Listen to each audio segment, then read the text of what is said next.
can't remember if I set the transition to. Does it go slow or does it go fast? I think I can't remember. I can't remember. It's just, you know what's amazing? In the span of 7 days, OBS updated twice, and lo and behold, it remembers all my stuff now. Not only that, I don't have to click on choose stream to view statistics, which is a thing that you used to have to do every single time.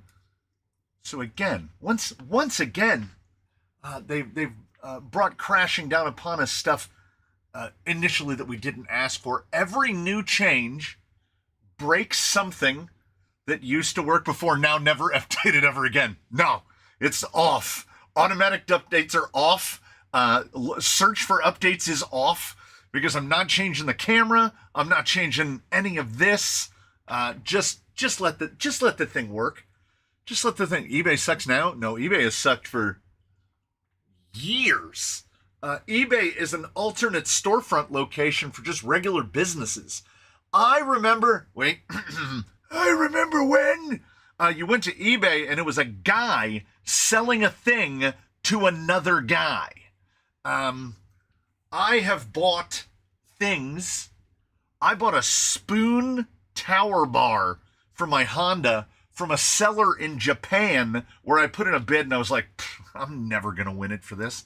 And got a spoon tower bar shipped to my house for like $70, which if I had gone to some import shop would have been like $250. And those days are dead. Those days are so far gone. Now, whatever your retail choice or not choice is, they have an Amazon storefront, they have an eBay storefront, they have a storefront here, they have a storefront there. They probably have a storefront everywhere, and you're going to pay the same exact prices with added steps. Like, the last time I ordered something on eBay, I hadn't bought anything in like 2 years. And eBay was like, we'll give you a coupon for X number of dollars off if you spend this much. So a set of tires that I was going to buy from A-Main, I bought them on eBay instead because they gave me a coupon. But otherwise, like, what's my motivation? In my inability to finish projects, I figured I would get an RTR that would always stay always ready. Was looking at the Axial Coyote. What are your thoughts? Buy that. Of the current fleet of RTRs, of what is available as an RTR, nobody is beating what you're getting with the Coyote, okay? Apparently the shock springs are fixed on the new ones, so you don't have to worry about that.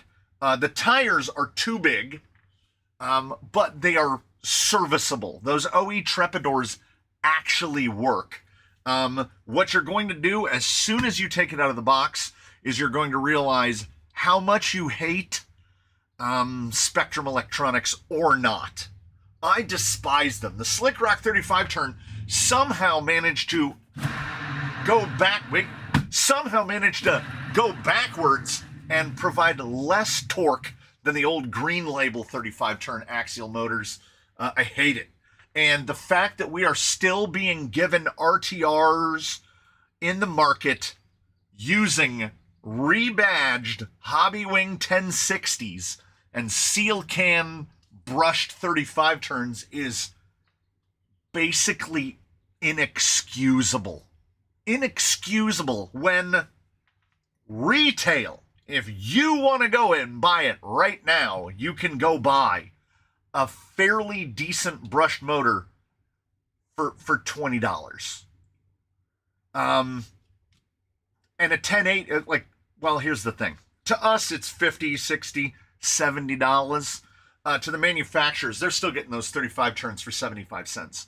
So they genuinely, a spider just threw that. Keep that to yourself, sir. So you might not hate the Axial Electronics. I can't stand any of them. You said you needed new rigs on Wheel and Wednesday. What about trailing truggies? Will the Atlas ever be on Wheel and Wednesday? People do not keep updated on the 100 rigs that are here.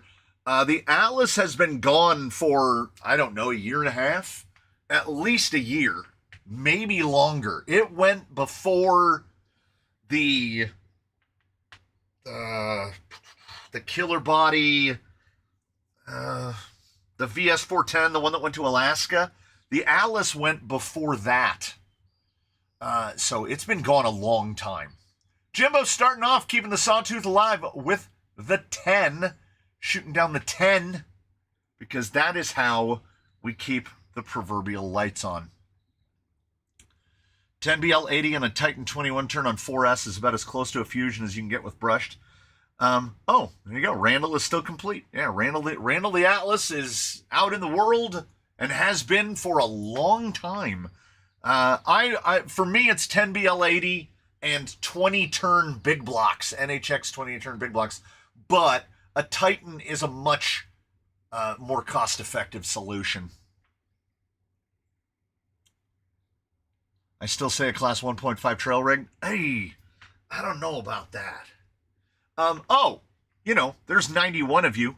You're welcome to as many spoilers as you can absorb with your eyeballs. So some of you will be familiar with this guy. You know this guy. He's been out there once, and I managed to I managed to put him to sleep. He's been fixed. He has been repaired, and he's got the full. I did the whole deal. We got taillights, headlights, we got rock lights. We've got it all bundled up. We've got it all put together. Lo and behold, everything actually works, which is amazing because I had to cut every wire to every light and rewire it to make them long enough, because the Incision kit, what do we call it? The Incision Series 2 LED light set is clearly made for a Phoenix, so it doesn't fit this at all. But can you tell it has a 2-speed in it? Here's the spoilers for all of y'all. This is coming up like a week away. So you are way ahead of the curve.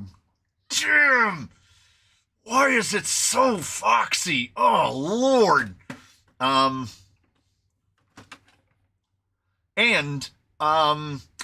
All I can figure is that the interior that should have been in that, they claimed, it won't fit. Well, guess what? This fits perfectly. Sure, it has the holes for body posts in the hood in here, but this fits absolutely perfectly. It has not even been driven yet. It's on the whiteboard for tomorrow. So this goes out for the test for its trial Ghost Ride run tomorrow, and then it will get painted. What color are you painting it for, Mrs. C? She loves, I talk about this in the episode, which comes up in a little bit. She loves the color that new Bronco Sport comes in, that like powder blue color. And the only thing I haven't decided is if it's just going to be full powder blue or if I'm going to do like white for the roof. I'm still kind of leaning towards white for the roof, but it has the full interior and the My Trick. We're doing a versus comparison. It's the Incision set in here, and we're going to do My Trick RC on this one to see if I care about a difference. I'm using it's right here. It's right here. Everlasting. It's going to be one of the and once again, the camera, it's more saturated than that. The camera, I feel like the camera washes it out, but it's like shop towel blue, kind of little bit of shop towel blue, and then white, and whatever colors I decide on for the interior. It's a shade of purple. They're all shades of purple in one way. In Millsville the other day, I saw a Bronco with the wide body kit and a subtle My Little Pony graphic scheme. It wasn't horrible. It's got a Corsa gray to it. Yeah, but like more blue in it. Because Corsa gray is a little like less saturated. Yeah. The Corsa Gray is that color, just even less saturated. So by somewhat popular demand, we're gonna mess with this, and don't think we're going to get anywhere today. This thing, I'm almost positive, wants offset Capras. I'm almost positive. And I am historically, famously unwilling to listen. So we're going to make an effort to put Mias nylons on it because I already had them. The only thing I bought for these is one pair of knuckle weights because it had these on the front. So I moved the light knuckle weights to the rear axle and I bought the thicker knuckle weights for the front. So I already had the axles, which cleared up a lot of budget to buy things like servos and whatnot. Now, link lengths are probably, well, like, okay, we know for sure none of the upper links are going to fit. None of the upper links are going to fit because these meet in the middle. Unless I tried to have them go to the very outside right here, and I don't own a bolt long enough to do that. I would have to feed them through and do lock nuts. I don't want. So what we're going to do is we're going to try it, right? We're going to throw parts at it, and we're going to see if I can at least get the chassis part of it put together. So here are the front lowers, and the front lowers look like they'll be about right. I kind of like, I took it and I set a chassis rail down, which are crazy thick if you've never seen them. They're like 5 millimeters thick. I set the rails down where the rails will line up, which is right about there. And then I was like, okay, the link will go right about there. And then I looked at the axle. Front looks just about right. But these are the front uppers, which are clearly designed for a Capra style axle where the upper links are just in a perfectly straight line. And these are going to be, so they're probably going to need a high clearance, like turned on its side like that. If the lowers set the wheelbase somewhere okay, great. I'll be happy with that. Will the wheelbase be long enough to cooperate with four-wheel steer? I have no idea. Are the Vanquish rigs going to be traveling trail trucks? Yes. Those will be another member of the trail crew. Added to the rotation, which will take us up to 5 trailing vehicles. And I don't have anywhere to put them. So we're going to have to purge. And then there's the backup trail vehicles for when she cajoles the kids into going. So yeah, it's definitely going to be interesting. I had to. So this is the skid that comes with the weird Vertibox that comes with this guy. And I saw a picture of one of these. I can't even find it again. I saw a picture of one of these built up, and it was looking at it straight from the bottom, and it had a Fusion Elite on a Vertibox, and everything was just perfectly in line. And I was like, I want to do that. So this skid does actually line up with the chassis. I would have to drill 1 additional hole per side, or I can make an adapter plate to adapt this to the included little drop skid, which I'm absolutely fine with. And this was fun to make. Said no one ever. This was not fun to make at all. The hole spacing, because these are for 3 gear either side, right? And I just wanted to use the thing in the middle. If I had been smart, oh my God, I just thought of it right now. Okay, so once this thing, I want to, Have you ever just wanted to punch yourself directly in the face? I want to punch myself in the face. I took it upon myself to use all the holes right in the center. The difference in spacing is such that they basically overlap one another. There's zero margin for error in this to get this thing affixed. I could have just made the plate run all the way across, side to side, used these outermost holes, and then it really well and truly would not have been a problem. Oh, God, I loathe myself. It would have taken half the amount of time to make. And now it's in my head now. So I'm going to take this, and I won't even put it in the trash. I'll go out in the yard, and I'll just throw it as hard as I can, and it'll land somewhere out there where it can oxidize to death over the course of the next 2,000 years. The stream said about furious. I'm absolutely furious at this point. Am I going to use the shock hoops? Probably not. Partially because I don't want to cut holes in the hood, and the other part is, I mean, I see what they did. The rails are wildly asymmetrical. That tower is way up. I don't know. Also, I looked at the way they bolt on, and I'm like, that's okay, I guess. I'm not crazy about that. Could you mount that gearbox sideways on a frame to lower the motor? Yes, but then you would slam into your drive shafts. And also, if you turn it on its side, it's just a nod 2. You could just use a nod 2. I'm not worried at all about the height of the motor. Like, none of this, please try to stay with me. None of this is going to work. None of it. This is going to be an absolute catastrophe. I have set myself up for it. $200, and we could fix this all. I could order 4-wheel steer Capra axles and put them on and be done. But I decided to be grumpy, and I don't want to do what I'm told.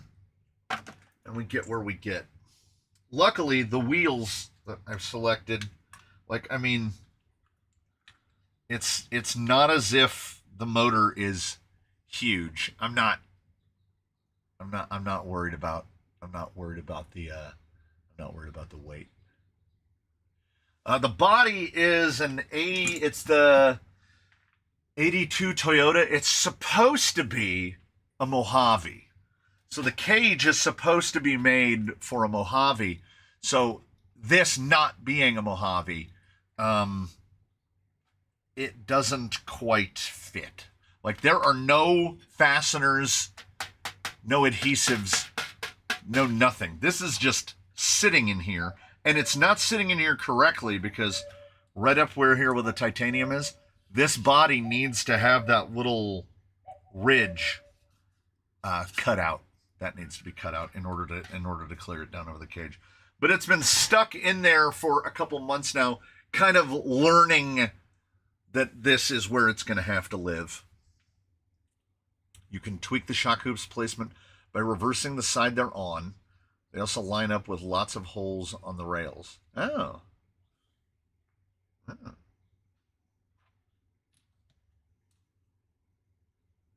Oh, okay. All right. I see. Maybe I see.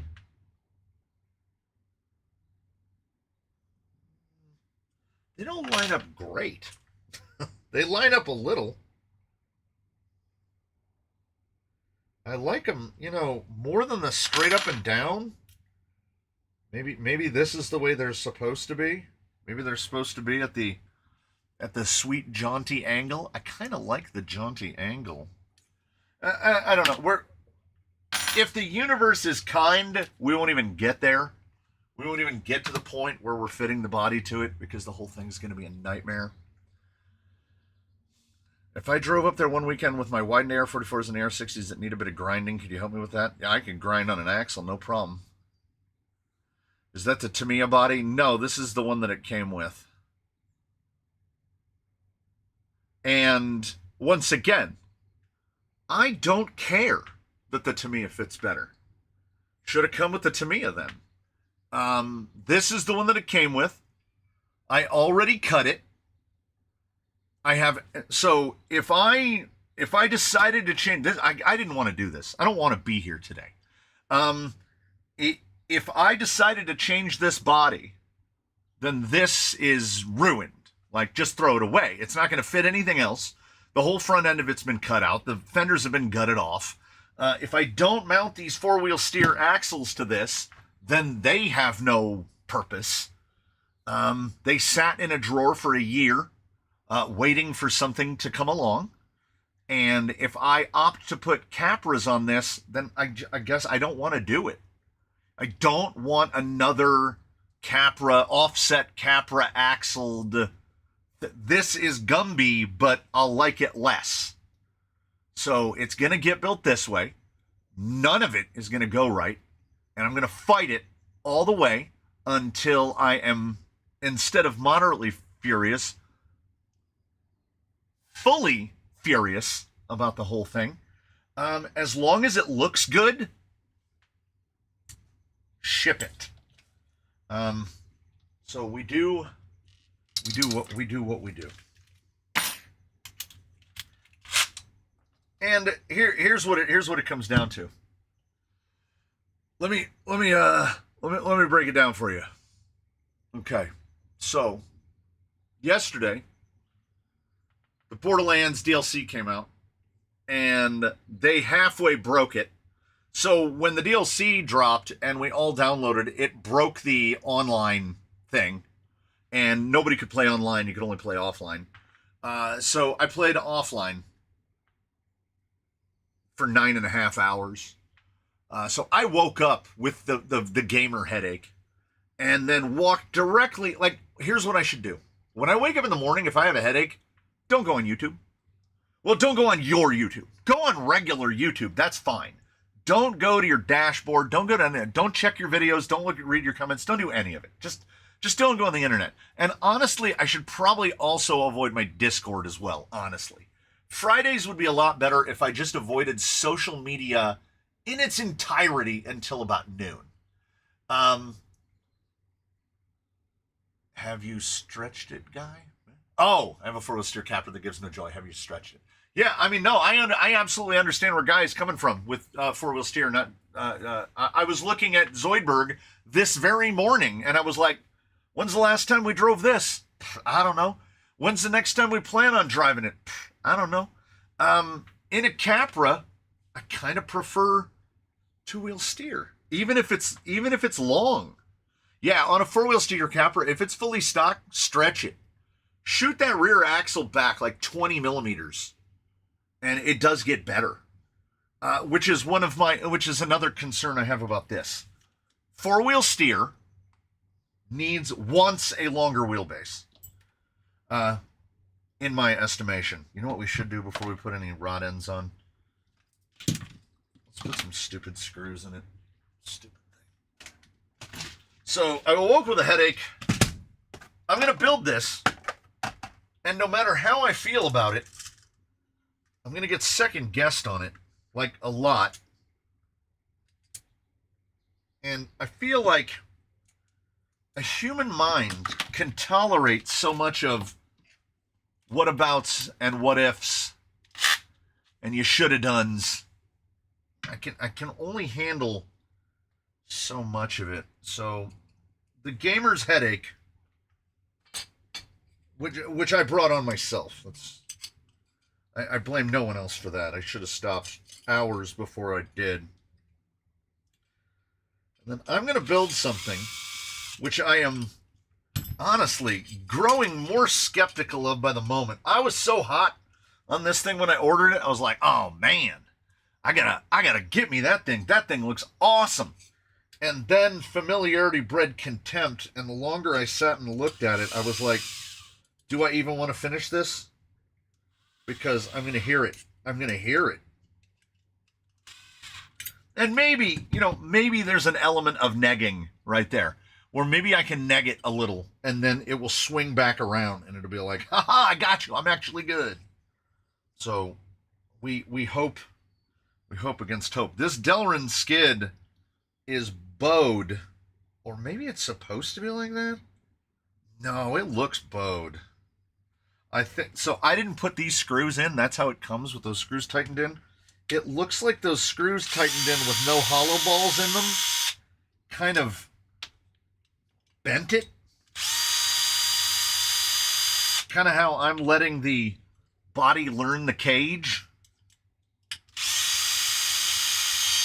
I think the cage, oh, that's fun. That's always fun.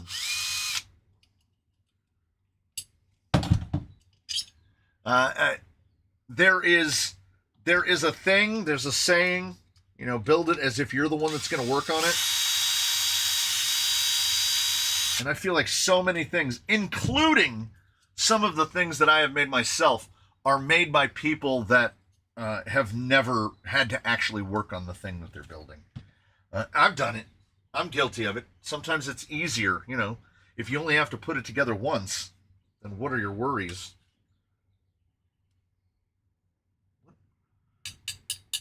As a collective, we're going to find out what that hole is for.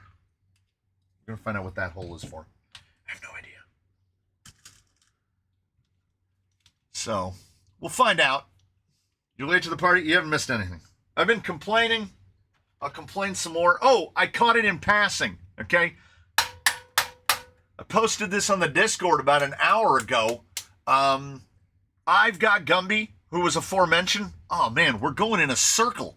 We're going in a circle.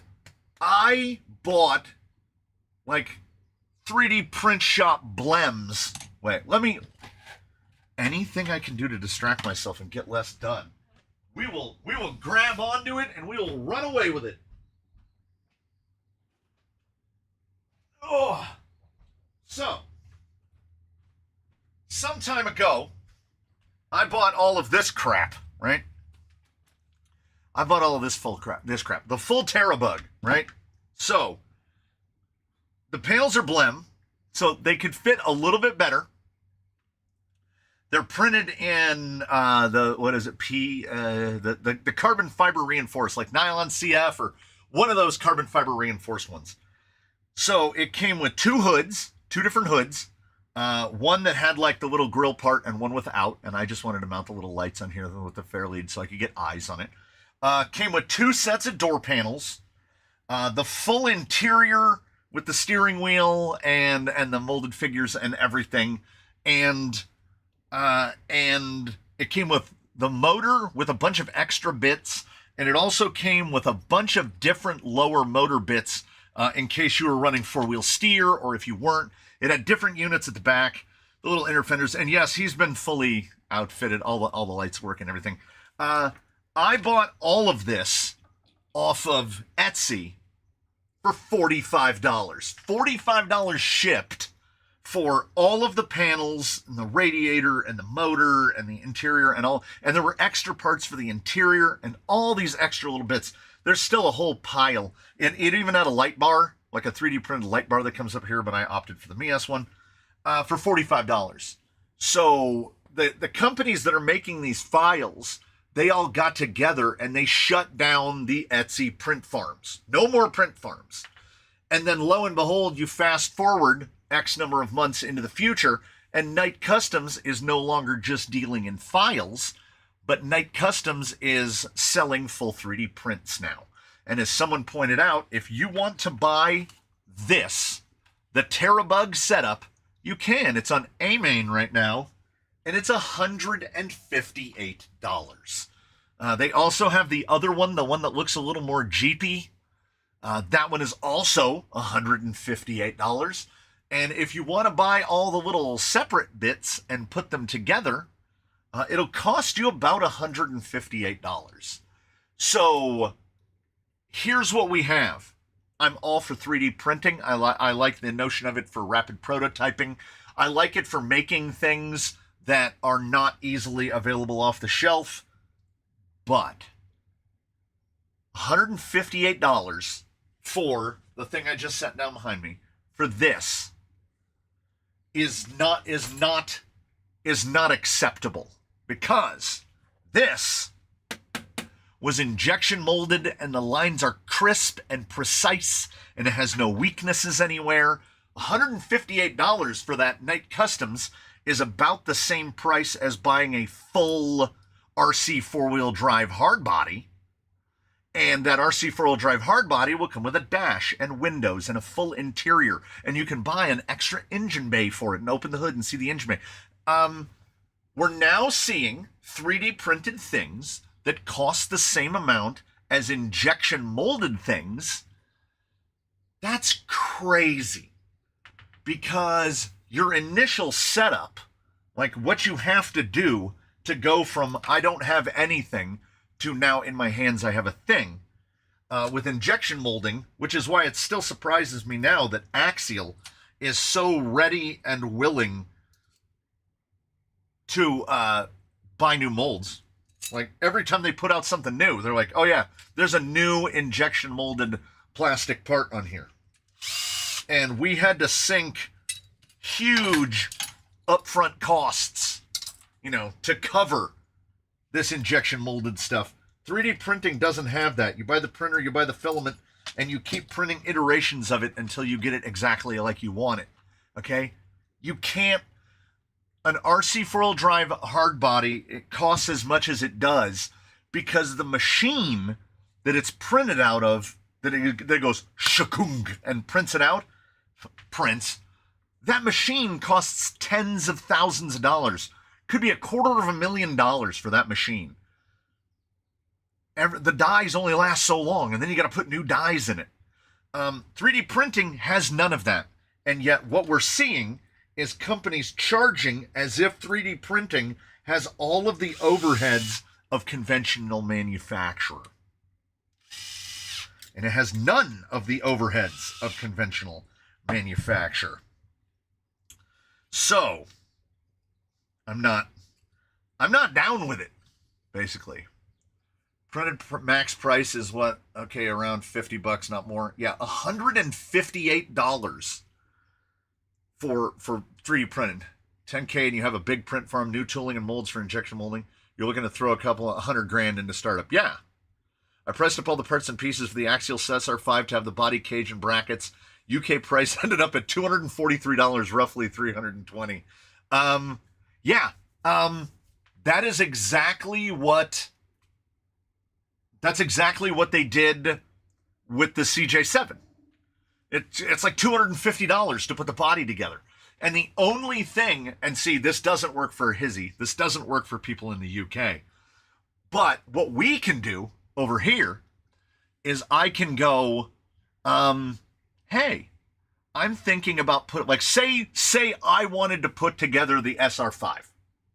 What I would do is I would order like some cage parts and some little bits, and then a couple weeks later or the next month I would say, oh, okay, I'll get the polycarbonate bits, and then I'll get a little bit of this and I'll get a little of that, and then it doesn't save me any money. It's still going to cost me like $240 to put a body together, but in one sitting I'll never have spent more than $50.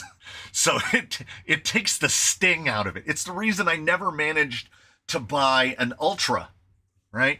But I've now built 2 plastic axled Ultras, sort of. Ultra adjacent, plastic axled Ultra adjacents. Because I didn't have to do it all at once. I could kind of just throw and piece it together. I bought that same Terrabug kit from Etsy. That stuff was kind of brittle and I broke it. Yeah, I think, the downside to the print farm is you kind of never know what you're going to get.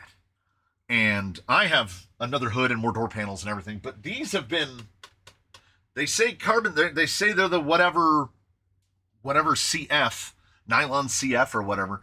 And they do work.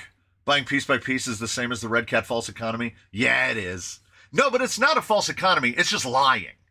A false economy is tricking you into thinking, oh, you're saving money by doing this. I'm not tricking myself into saving money. It's just that, like, I bought all of the bits and bobs for this.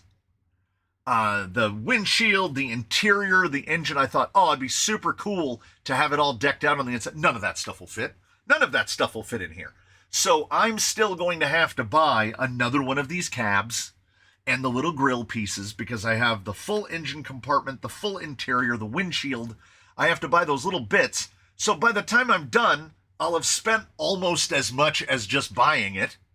Not quite the 167 because I'm just going to do it as a cab. I don't think I'm going to do it as a full bed. I'm going to do a hard body cab. And, you know, it'll be cool. And I'll put it to use somewhere or I'll put it on a giveaway or something because the part's here. Once a part enters the shop, the part is sunk cost. It's here. It was going to be here. I've lost my... this. Hard body cab all day. Yeah. We don't need the bed. What's the bed for? Cab. Cab is all we need. People also accept PLA as the standard when 3D printed ABS exists. Yeah. Because PLA is cheap and you can print fast with it. Those are pretty straight.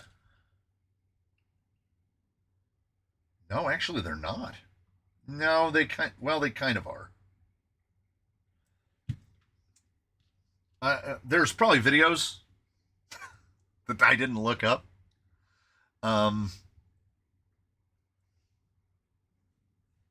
I don't know how this is going to turn out. It's going to be a disaster. Absolute disaster. Unmitigated disaster. But I'm here for it. So I didn't even notice until I opened the bag about an hour ago. D1RC has got their own rod ends that are stamped D1RC and everything. So if this is a trail rig, would you partner with it? This isn't going to be a trail rig. I'm going to, well, no, well, I don't know. I guess I'd have to build another one. I guess we've got to build another one. The Red Cat Valkyrie, the Ackerman link was just too weak. They had to add a little bit of material to beef it up. They had to redesign the front shock tower diff housing to make the new link fit. Yeah. You know, you could just have to make us the destructions as you go, using the most inappropriate tools for at least part of the job. Well, yeah. If we're not breaking something, what are we doing? It's all going to be catastrophe. That's the rear axle. Let's not get them twisted. Hey, 7s throughout? What?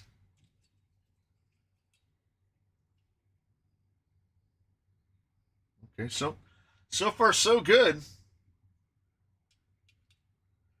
I mean, we'll give it to the universe in minimals. If we can get 4 links on here, building 2 just sounds like cruelty. That is true. Anything can be a trail rig if you drive it on a trail. I don't think my wife would really appreciate the aesthetic of this at all. Somebody's going to have to figure out. Somebody's going to have to help us out and be like, here's a truggy. Here's a truggy for your spouse. The spouse truggy build. She would not, this is not her aesthetic. She wants a powder blue Bronco / Scout, which is what I feel like the origin is. It's something in between. You probably don't want the sliders on right now. They don't like links. Yeah, yeah. Well, I don't know. We're gonna you know what we're gonna do? We're gonna find out the hardest possible way. I can't go power on this side because I have to pay attention to what I'm doing. All the way down? All the way down.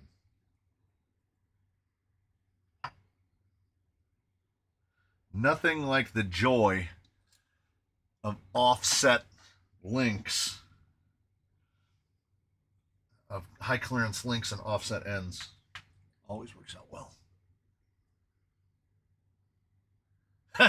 Used a 16-inch belt sander to round the edges off brass chassis plate for a new recovery track. The second one was nice. First one shot off and hit the wall. Usually I'll have fingernails that are flat on the end from trying to press stuff down on the belt sander, and then it just grabs it and launches it across the room. Yeah, we've definitely all been there. Have you seen the new Boom Racing Rainforest kit? If it looks like the BRX, if it looks like the adjustable wheelbase one, does it look similar to that? Hey, speaking of flying to the other side of the room, I think I have. And I remember seeing it and saying, well, that looks more Boom Racing than it does Rainforest Challenge, because Rainforest Challenge looks crazy. Like, I don't live in the rainforest, so I'm not running Trepadors or Baja Pro X. Although, I mean, if it was just converted to running on the trails, I probably would. Isn't that why you put the sander against the wall, not far to go? Yeah. But I'd let that powder blue Bronco simmer for a while. The South is littered with them. Every time it is not littered with them out here. There's one that we see in the neighboring town. Usually when we're going to see, I see what he meant about it not liking the links. It does not like the lowers at all.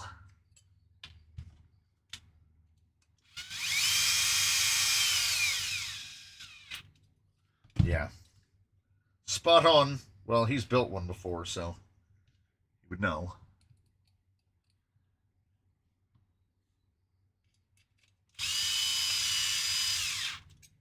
Yeah. Yeah. There's like videos on this and stuff. Not that I'm going to go watch any of them. It's a truggy version. It's got stacks and a beer keg fuel tank. Hey! What are fingernails? Is that for folks that don't have belt sanders? I have to keep fingernails. I have to. My fingers are too big, and sometimes it's the only way I can grasp things.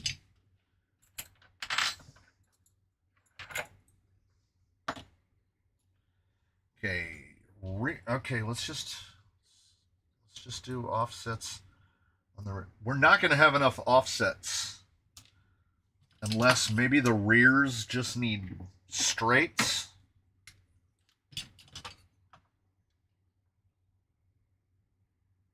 Yeah. Well, because I have 5 more offsets, 6 more offsets. That's an odd number. We need it on the. We're gonna go straights because otherwise we're gonna run out. Is the juice worth the squeeze to put a servo on axle on the base camp? Mine is. It gets you very quickly free of Axial's front end geometry. So it does simplify things up front. The straight axle is better.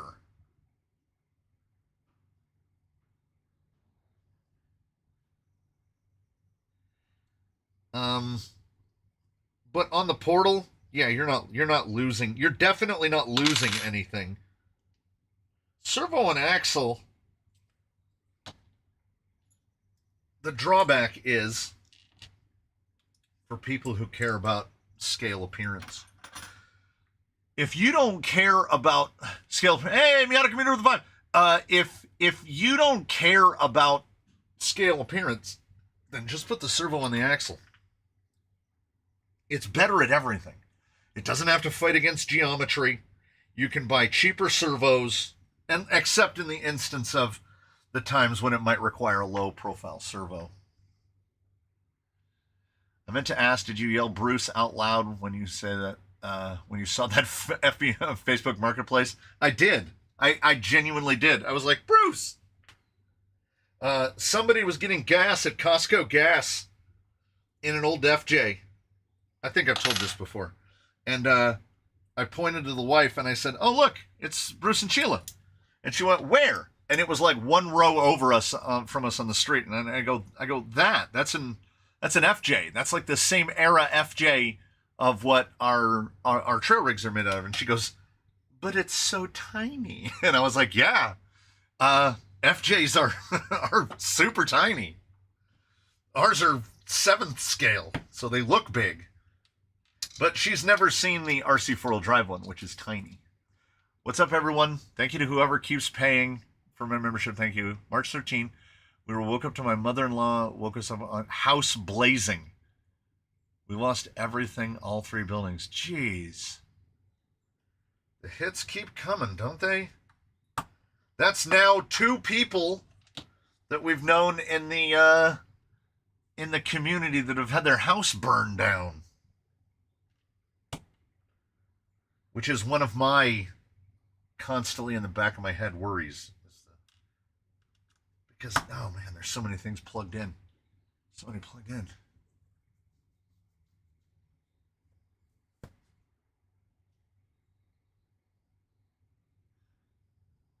How did you get the upper link installed for the SOA swap? Buy a Coyote skid.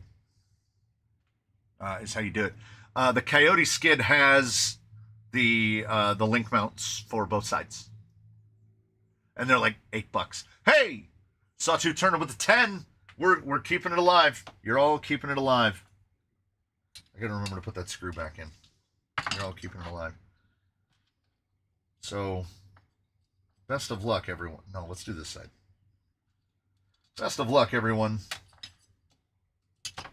May your days not be filled with tragedies.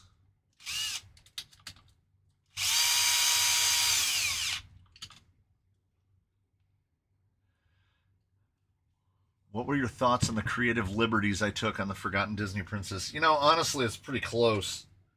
It's closer than I would like. As I said, that qualifies for that Facebook image that says, I'm in this picture and I don't like it. So, hey, the YouTube Music Portal, YouTube Music Portal is a name a bot would give itself. So whenever I see it, I go, hey, the YouTube Music Portal is here. But then I believe that that's actually a person. Did the fake Yoda 2s arrive? They did indeed. They are some crazy little things. The 4-link truss is very RC 4-wheel drivey in its presentation. And I think it is going to go on one of the... I think we're going to go straight to giveaway build with it. Because I have an idea.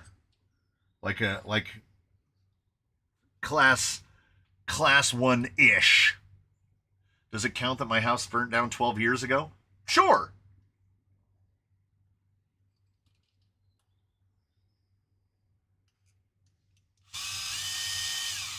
My shed burned down. Not this one. Well, it didn't burn down. Okay. It had... I've related this story before. It got really, really, really, really rainy. And my old workshop at my old house was split level. One level was down lower than the other. And it rained so much that the lower part of it filled up with water to the point where it immersed not a surge protector, but a power strip. Some sort of sparking occurred.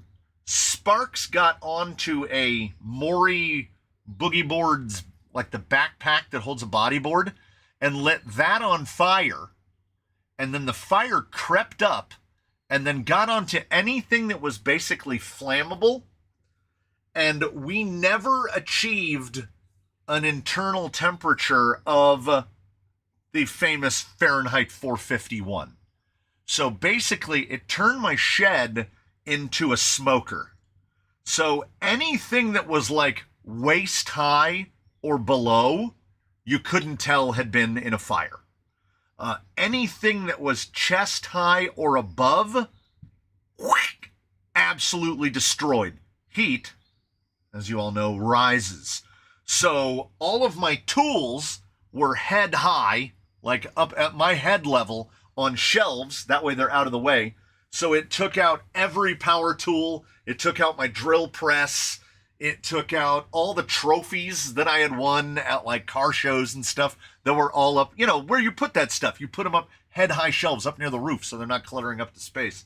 And because it had rained, and because it had rained so hard, everything was damp enough that the building couldn't catch fire. It just turned into a smoker and melted everything on the inside of the building.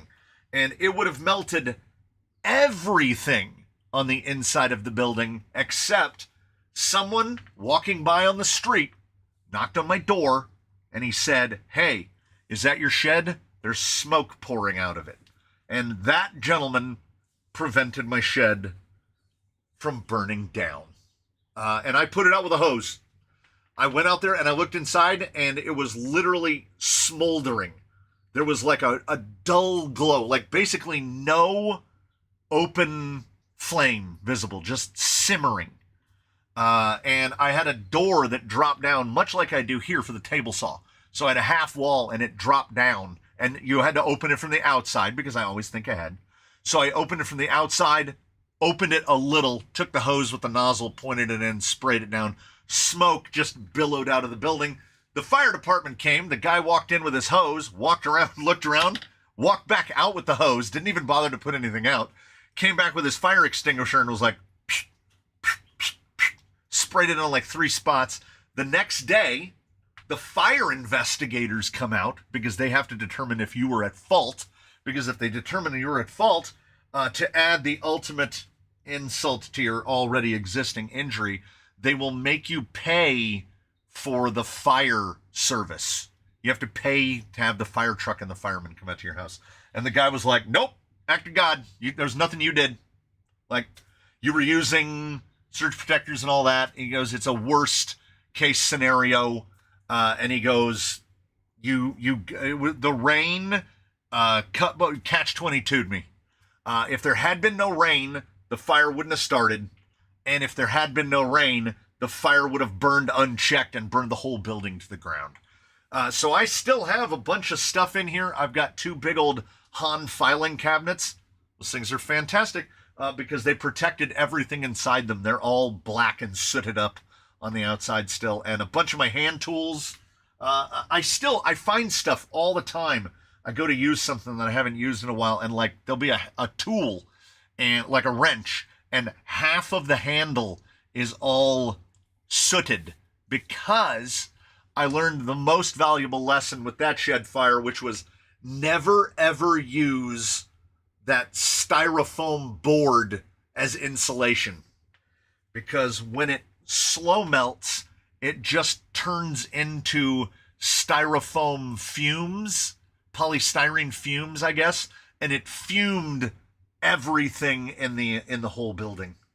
Everything was fumed, and anything that was under it, liquid polystyrene would fall down and then harden onto that object, and it basically can't. Nothing could be saved. I got out of there with so little stuff that actually survived. And I did the thing that I hoped that Matthew does as well, which is once you go through all the stages of grief, right? You begin with, hey, nobody died, right? Nobody died, so we're good there. It's all stuff. We can replace stuff. And then eventually, particularly like in conjunction with like when insurance checks start coming along, you'll be like, you know what? I never really liked that old drill press or that belt sander anyway. I'm going to buy a new one and I'm going to like it more. And, then 20 years later, I like my tools more. Because I'd still be using that old Craftsman drill press. And I'm on my 3rd drill press since then. So, I know me. I'll use something long after its usable service life because I'm loath to replace it. And hopefully it sticks in my mind well enough that when I had my Hewlett-Packard printer years and years and years ago, And the Hewlett-Packard printer, finally, it did something, like, it literally, it came up on its little color display. It came up with like a something failure code on it. And I was like, wow, I didn't know these things could even do that. So apparently the thing that makes it move had died. And I was like, I got so mad. I was so mad at that printer. I was like, these things never last. They're all garbage. We've had this thing for like 20 minutes. I could have run straights on the front as well. These look like they have a little bit too much bend. I'm probably going to need to unmount them and run the bends for the top because they're going to be too tight. Yeah, I feel like that's too much bend. Let me stick the rear one on. We'll see how that feels. So when that printer died and I had to go on the market and shop for a new printer, you know what printers are? Cheap. Ink is expensive. Printers are cheap. I replaced that printer at Costco for like $60. And that printer worked great for years. And then one day, it started to doing like a coo-ca-clack, coo-ca-clack, coo-ca-clack. And it would take like 10 minutes just to begin to try to print something. And when it spit out its first sheet of paper that was like, the print, here's the paper, the print was like that. I was like, screw you, I'm done. And now, when it comes along and I have to buy a printer, and hopefully this crap Canon will last for years into the future, when I have to buy a new one, the first thing I do is I go up and I look at the price of ink. I look for the cheap, refilled ink, and then I buy the printer that fits that cheap ink. And it's been working out for me. You know what? This might be okay. It does need straights on the lowers, though. So, you know what? Do we really need high clearance down here? I argue that we do not.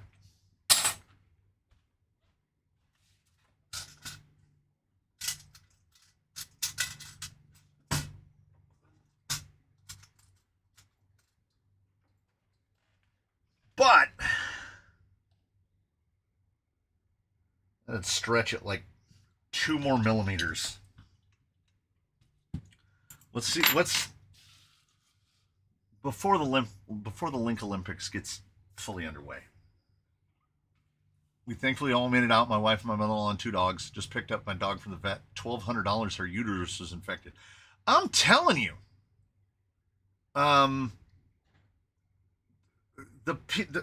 When I said, what was this, a couple of weeks ago, where I said, if you have a dog,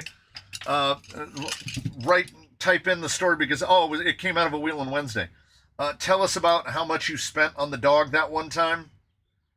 And everybody has at least one story about how much they've spent on a dog.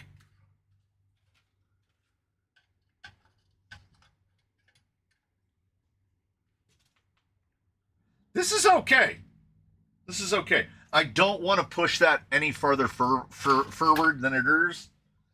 So, we are indeed going to have to take these front links apart. Oh, my favorite printer in the whole world is right over here. Its name is IDPRT, and it prints out those little... It's these... It's a shipping label printer. It prints out on these little, but I prefer the roll. I love that thing. It requires no maintenance. It requires no ink. It always works. A dog costs thousands a year if you do all the suggested maintenance. Yeah, it's like having a having a dog is like having a sports car.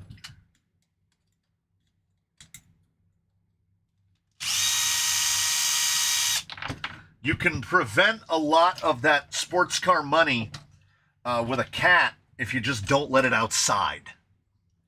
That's the key for the cats. If you have cats that go outside, and then, well, no, I say this half seriously, because 2 of our cats are on prescription food, which is awesome. I hate 2D printers more than Mr. C hates 3D printers before he got a print turn. I feel it.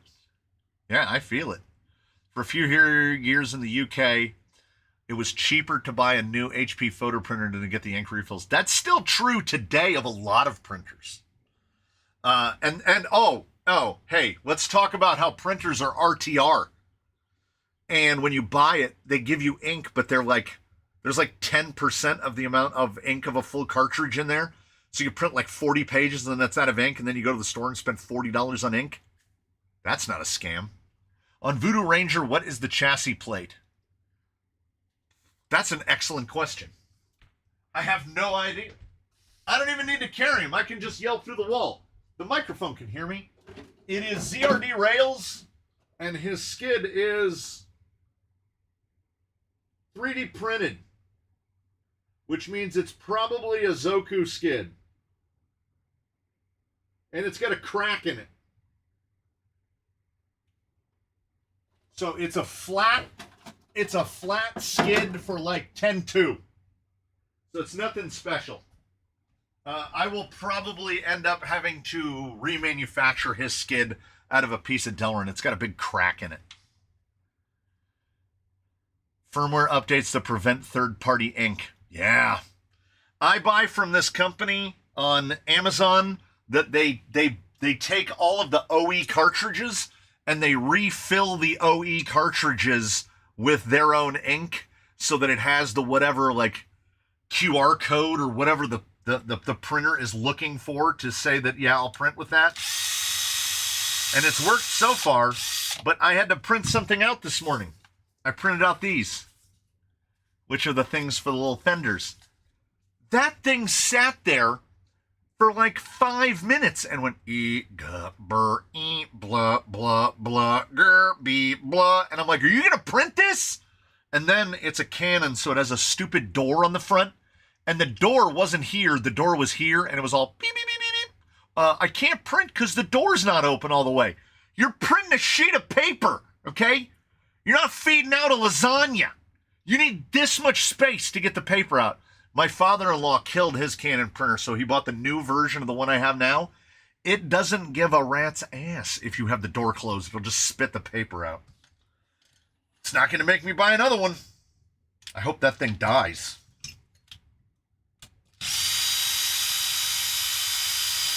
So I would say that I hate 2D printers and 3D printers almost equally, except for small format thermal printers. Small format thermal printers are the bee's knees. Now, I can never print anything larger than 4x6, but the truth of it is, I seldom need to. Your printer dying can be arranged. I think it's on its way out by itself. Oh, and here's what's worse. I have legitimately the entire rest of my life and probably part of my children's lives in printer paper. My brother-in-law was working at the Staples, which is now a grocery outlet. Same building, formerly Staples, now grocery outlet, when ours closed down. When it closed down, he said, hey, do you want some printer paper? And I was like, sure. I go, how much? He goes, $5. So I got a $5 bill, and I walked over and I handed it to him, and he gave me not a ream, but a case. I have a full case of like standard grade 24-pound office printer paper. What am I going to do with 5,000 sheets of printer paper? Except, I mean, I guess I could go on an absolute paper airplane spree, I guess. Are there printers that spit out lasagnas? 3D printers. Like, it would be a plastic lasagna, but how much longer until they start coming for the chefs and they make a printer that will 3D print a lasagna? I was trying to think of something that has, thickness. And I can't say you're not printing out phone books because use it for. I don't write stuff down. I really don't. You know what tickles me? So apparently, the youths, and by this I mean the younger millennials and the Gen Zs, they've discovered notes. They've discovered taking notes, and they're acting like they've reinvented the wheel. They're like, oh, I keep a list of things that my girlfriend likes and doesn't like. Well, maybe learn to remember some stuff, man. Like, Jesus. My girlfriend doesn't like avocados. I'd better make a note of that in my notes app in my phone. Or just remember that she doesn't like avocados. Jesus. You know, one of the great aspects of getting older is you forget stuff. You have no control over the forgetting stuff, but you are also given the freedom and the joy of forgetting stuff. I'm also routinely getting Mandela affected by companies. I got my annual enter your mileage thing so that we can decide how much we're going to gouge you on your insurance from the auto insurance. And it was like, this is your second and final notice. And I was like, no, it's not. You never sent this to me. I check my mail because I have the neighborhood app, and people that don't check their mail get all of their mail stolen. So I check my mail every single day. Well, let's be honest about it. I probably check my mail 2 times a day on an average day, but only once on Sunday. And you go, why would you check your mail on Sunday?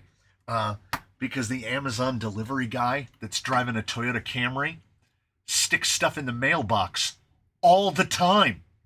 From what I understand, he's not allowed to do that. To the extent of my understanding, the only person allowed to put their hand in your mailbox is you and the mailman. And the guy that works for Amazon is not the mailman. So I'll go out there at Sunday at 7:30 at night, open the door to the mailbox, and there's an Amazon brown envelope in there, and I go, okay, all right. How did that get in there? So check your mail on Sundays, guys. And I live a quarter of a mile away from the post office, and the wife has said before, you need to get a P.O. box. You need to get a P.O. box. And I go, I know. But I've just been walking out to the street and checking my mail my whole life. Amazon guys doing felonies over walking 20 feet. Stu Nod is 1,000% right. The Mandela effect is 100% a psyop. They are trying to get us, and by us, I mean humans, to see what we are willing to deny that we know happened. Oh, yeah, and Amazon is having USPS deliver a lot later, so that would be okay. Right. I didn't see them, right? My camera's not that accurate. So I don't know. Was that a postal truck, the Sunday postal truck, putting in Amazon packages? Or was it a guy in a Camry? Because more often than not, walking to the mailbox is too much effort for the guy in a Camry. He just whips it over the fence into the front yard. Oh, here's one that I know was an Amazon employee and not a postal employee. It was I thought I had one on the bench. It was the mailer, the padded craft brown one that's about this big, roughly the size of a sheet of paper. And wherever it had been before, it was wet. And then they put it in the mailbox, and all the mail that was under it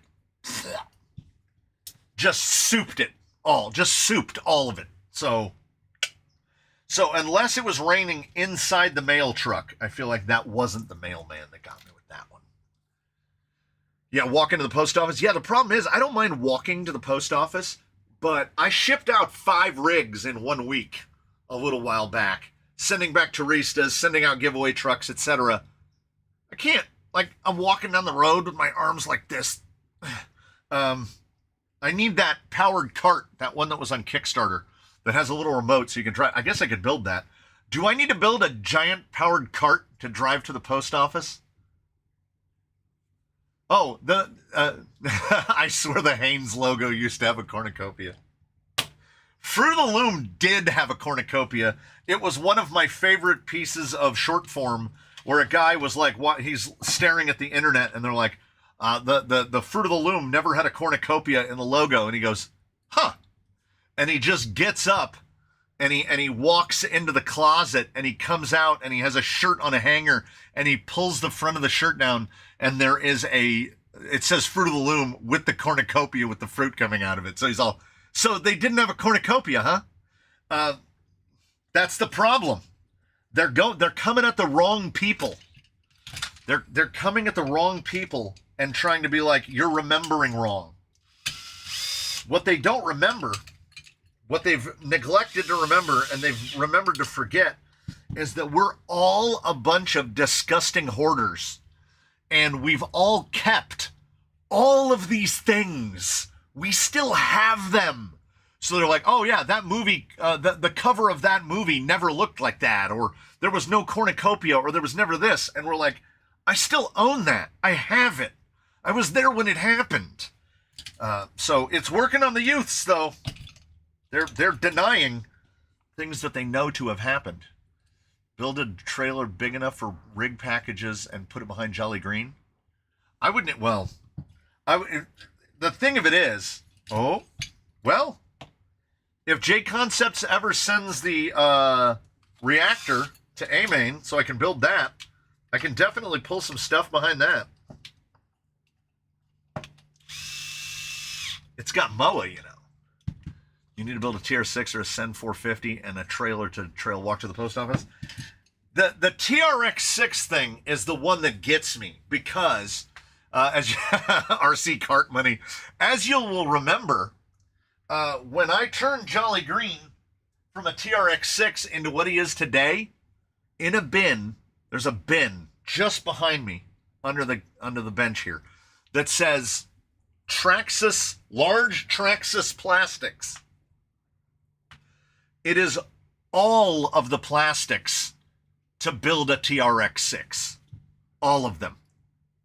And the chassis rails. Yeah, I have a Kraton. SCX6 mail truck. I priced up buying a pair of AR90s. That you get axialed real fast. It's around $500 to put two axles together. Because I don't want any of the other stuff. But you either buy the other stuff. Whoever wants to see Mr. King and Tig weld up a buggy cage? Oof. Yeah, I need a mail truck now. To go with my boat. And my numerous trailers.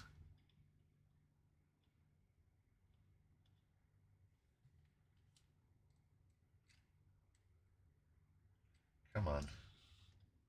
See, we've done four lower links, two of them twice. Yeah, straights is gonna work better. Straights is gonna work, and I might just do a little tweak on those offsets to help them on their angle. I have my truck ready to get shipped to you. I'm the one from British Columbia. Ah, yeah, TRX6 on 2.2s. Well, see, I wouldn't need the body. I see, if I'm going to do a TRX6, I'm not going to do, like, to tow a trailer. I'm going to put a cab on it and just build literally a wood flatbed that has spots for two straps to go on it so I can strap the packages onto it. And then and then I'll order two more, I'll order two more 575 Tusks and we'll build a 800 millimeter wheelbase TRX6 on 575 Tusks. Doesn't even need that much suspension. I can flat rail it. Just sandwich all the pieces between flat rails. See, now I'm thinking about it.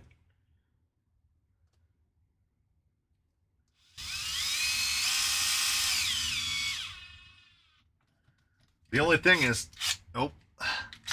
it would make me regret throwing away all of those foams that are too hard for anything, because then I would finally have a use for those foams that are too hard for anything. Also, tusks seem excessive. I would probably be better off just ordering giant. I would be better off just ordering giant AliExpress tires. All right, let's see where this lands.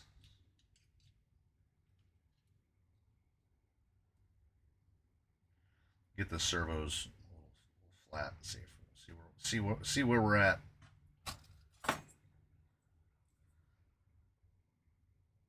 Like 320. Like 320 at full compressed. Those uppers are going to be something. Those uppers are really going to be something.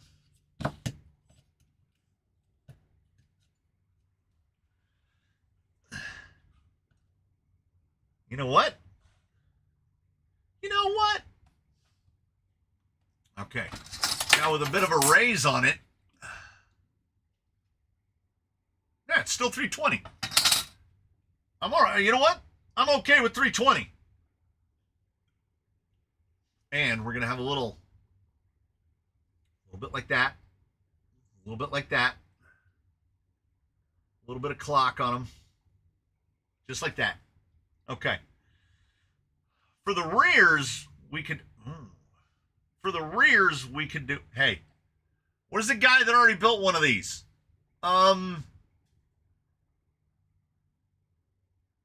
Where the cage, some part of the cage attaches to these slots, does it not? Damn it, I touched it. I don't want links getting in the way of things.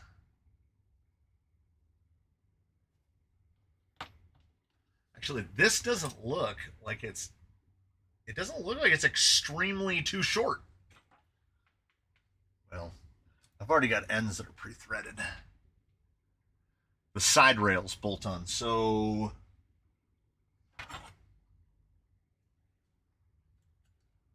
like that. Okay. If that's all that sticks on, then we're good. A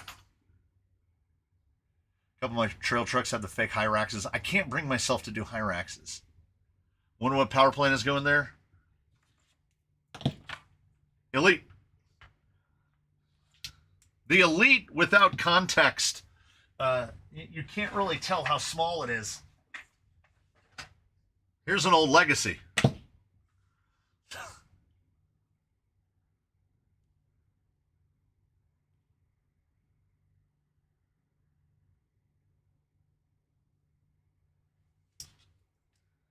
All right.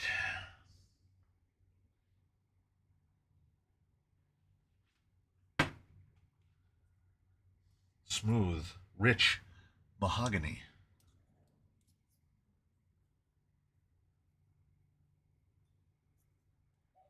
It's going to really catch me off guard if these are close to the right length.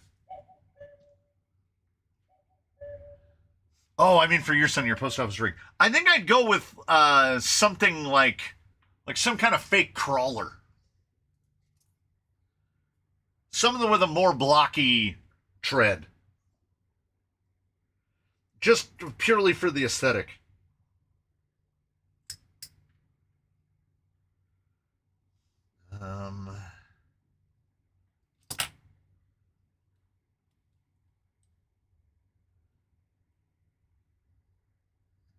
I love this part. I love this part.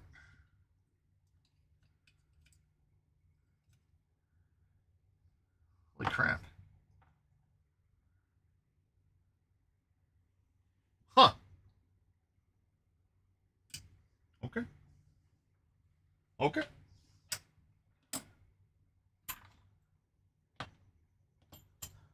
No. Uppers. We've lost, so many things, lead amongst which is the other one of that link.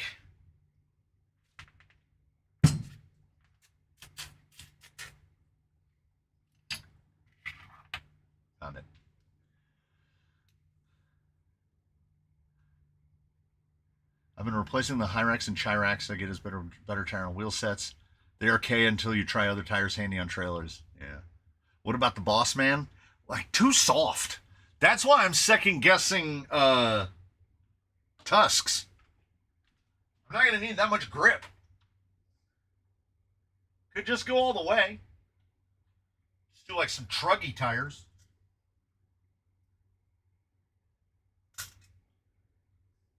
Of course, as usual. I was like, maybe I have one that is slightly longer. And these are 50s. This came up in another build very recently. I don't have, in high clearance, I have 50, and then they pick up again at 75. I don't have anything in between. I don't have a pair in between, I should say. Hey, it came out right. RC 4-wheel drive Falcon street tires in 155. They're going to need to be a lot bigger than that.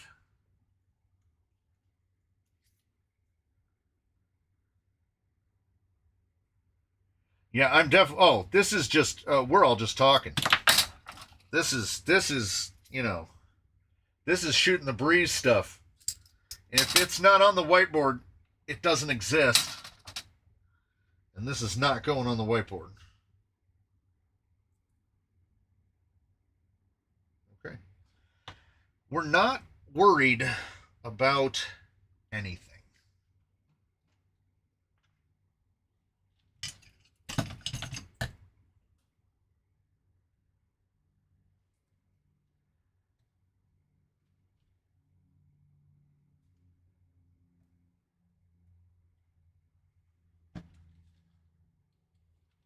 Badlands. Oh.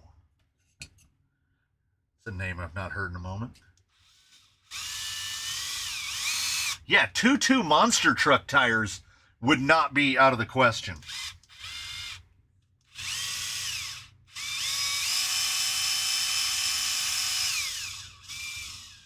We've discussed the larger whiteboard and the fact that I don't have anywhere to put it.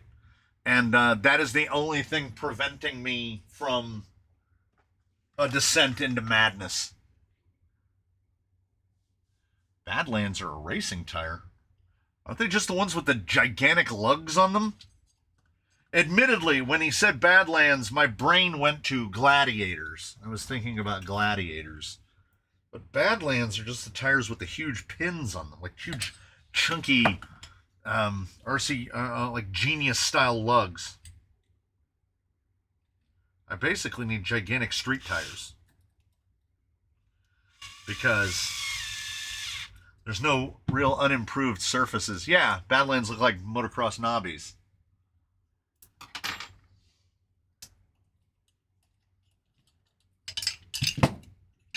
There's no way this is going to work.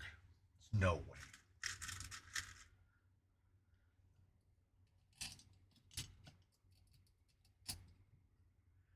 $14 it ain't. $16 it do be. This is the beauty of this. I already know it's going to have to get taken apart 5 times. So link positions don't matter.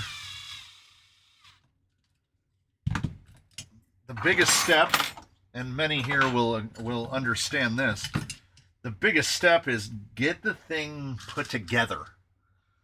Make it so it's not, is that a Fusion Pro and Elite?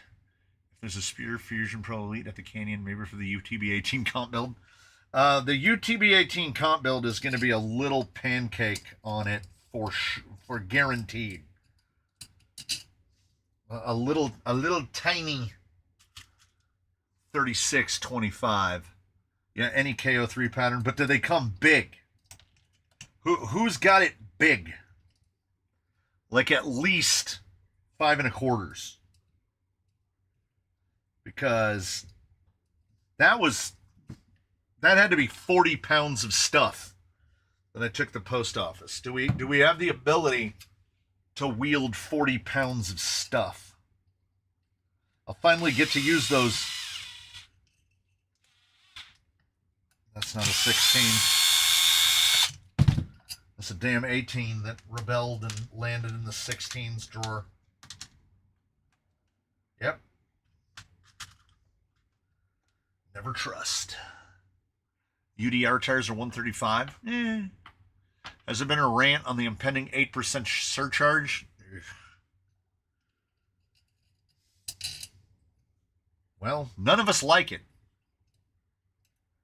There's a pair of Vanquish F10 heavy aluminum portal covers any use to you. Actually, yes. I don't know if it's worth it for you to ship them, but actually, yes. I could use those right now.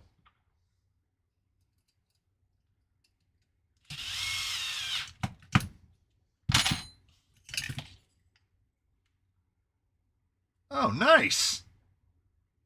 Nice. They're too far forward. Another one of those things that you can't tell until you start to put it together. Triangulation is... the devil is in the details. Is it? RCTNT offers a free print file for Minicomp UTB 18 chassis. I have been told by people who are knowledgeable, the man from Oklahoma, that is, if looking at building a Mini, don't look at anything UTB 18. Those dudes are all taking basically, they're taking stuff from Sporties and cutting them down and shrinking them down. And the guy who does the Mini stuff over there in the aforementioned Oklahoma is already cutting and shutting baby blocks, the little rock blocks, making them into 2.2s that are like 4.8 inches tall, narrowing them and making them 2.2.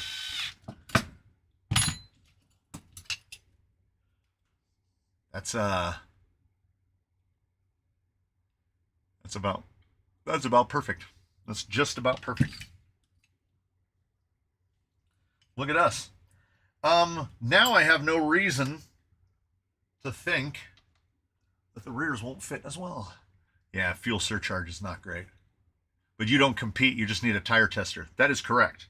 But what I'm getting at is maybe an order already went into AliExpress where you can get a lunatic chassis. It's not a lunatic that's not a lunatic for, I want to say it was $30, $29.99. And it looks photographically identical to a lunatic. Hey, RC family, time, relevant salutations. It's 1:30. It's the middle of the afternoon. It's about 94 degrees outside. The heat still lacks teeth, which is what's keeping us all alive. It's not the time of year it's supposed to be this hot. Like, let's see what the what does the app have to say? What are we today?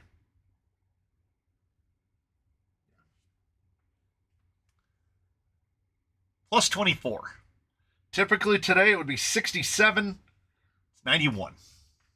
But it's not 91. It's between 94 and 96. Because I've long half-jokingly said that their system is in the basement of the library. The carbon is thinner on the actual lunatic. Not that it matters. Yeah, it doesn't matter. Like I say, I'm not.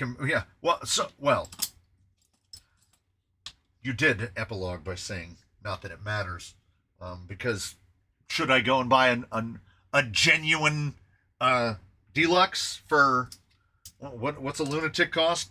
$1.25. $1.25 for no reason at all.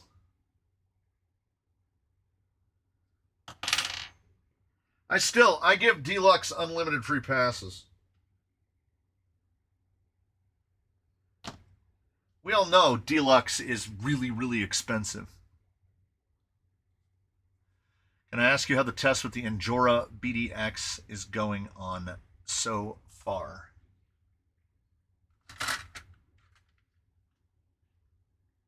There they are.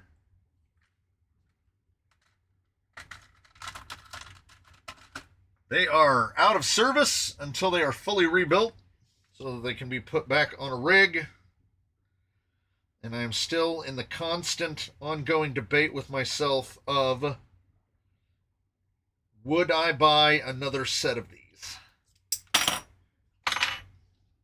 the answer in this moment is I don't know.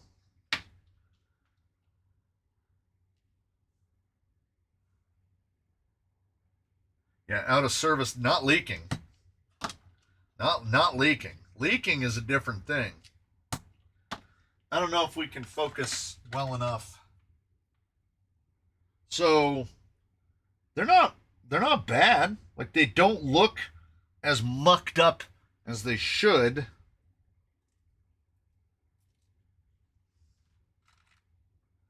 Mind you, about 6Ks. About 6 kilometers.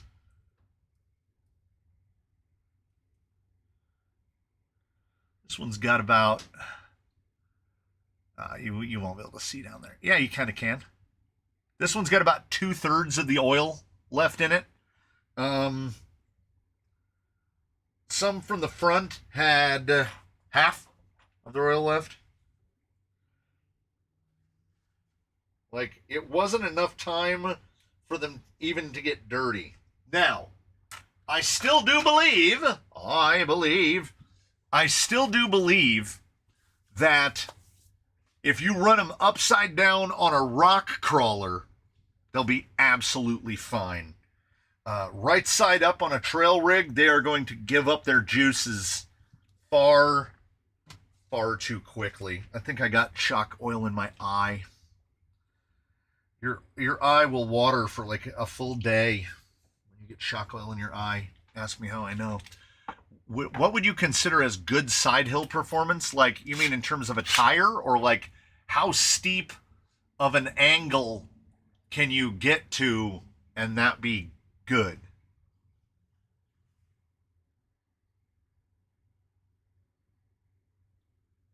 The issue building a Mini is not building a square.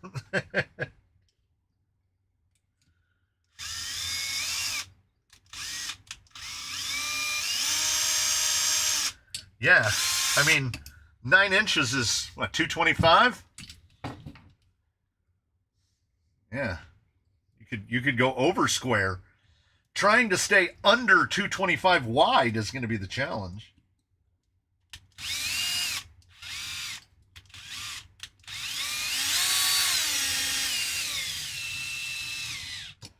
If you went mini length on an unmodified like AR-44 axle, you'd be over square.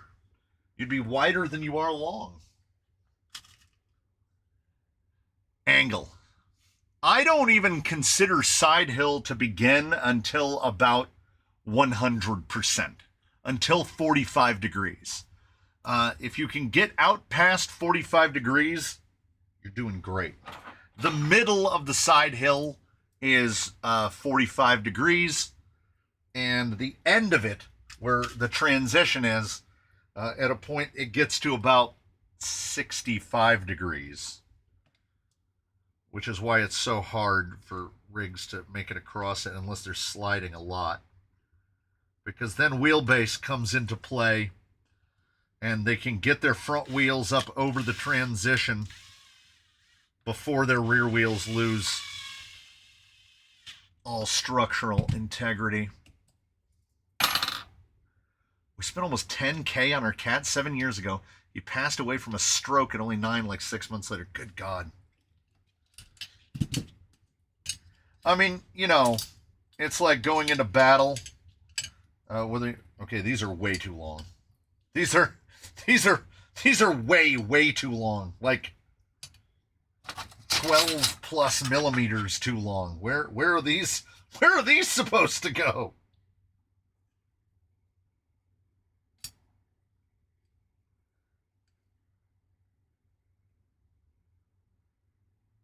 Yeah, these are 15 millimeters too long. Does side hill matter more than vertical? I would say side hill is equally as important as forward drive. And I genuinely believe that there is a non-minority of people. There are a lot of people out there who put far too much emphasis on pure climbing ability. Because what they will do is 64% front weight, 38% underdrive or overdrive. All of these things translate to terrible side hill performance. The best side hilling performance is going to come from the rig that has a weight distribution as close as practically to be 50-50 and has no torque differential. Is there a link quality difference? There is a link quality difference, but not in the what you've mentioned from like me, us, RC Lance from Honda. It's material. What are they made out of? Titanium links are nice. If it's a stainless link,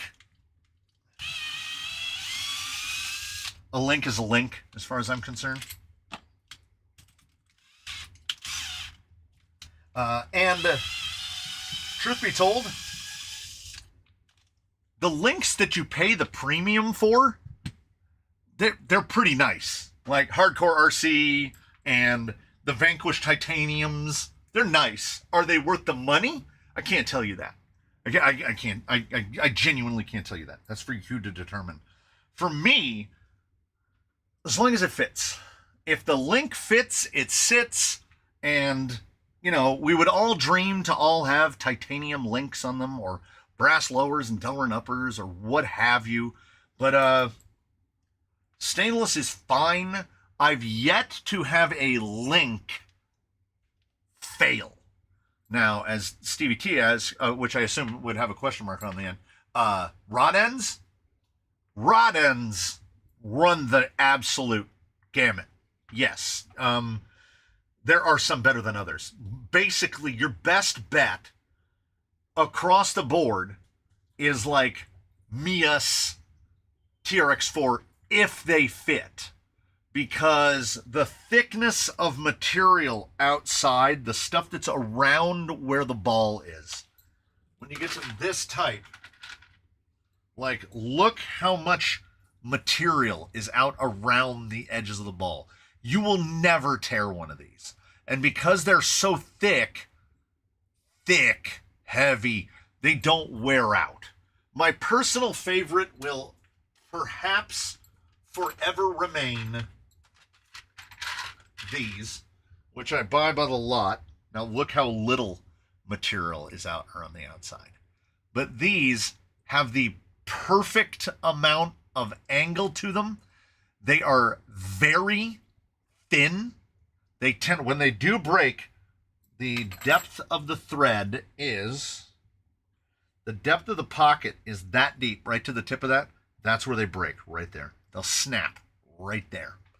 And I break these all the time, which is why, how often do you break them? Oh, I break them.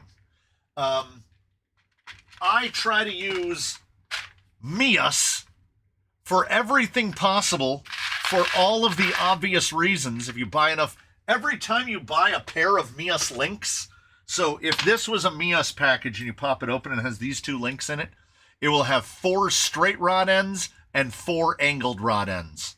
And then the next thing you know, you have a massive drawer filled with rod ends. You can get away with just the Traxxas ones. You've got these. You got the longs. What are they? I never get it right. It's either Jado or Revo is what they're listed at, the long ones. And then you get the short version of the same thing, the ones that look like this. Incision copied them. There's countless ones of these.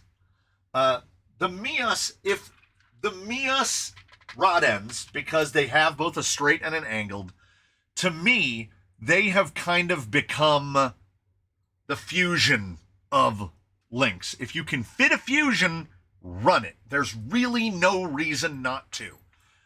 If it fits, it ships. And Mias rod ends, if they fit, run them. And the problem is they're so fat at the end, sometimes they won't fit in double shears. They're so big. There are numerous skid plates that they won't fit in because they're too big. But if you can, do. And all that being said, these are 107 millimeters. So I need something like a 92.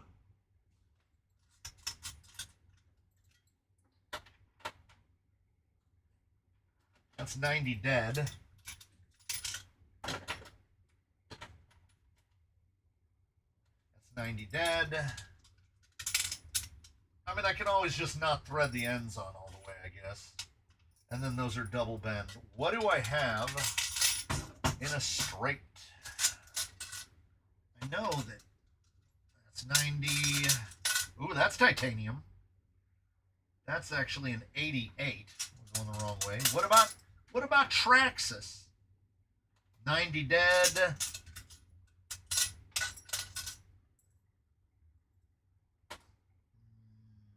88.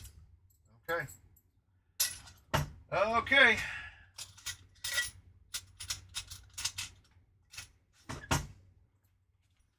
We'll just go, we'll go element. They're close.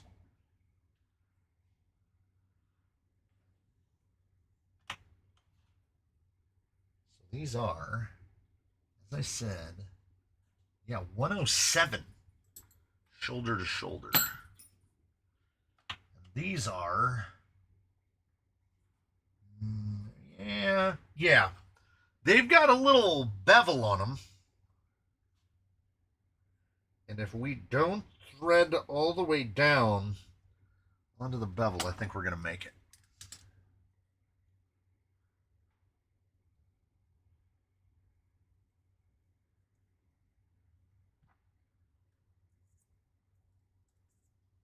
I don't know if I've ever broken a Jado rod end. I mean, now that it's been mentioned, I'm going to break one for sure.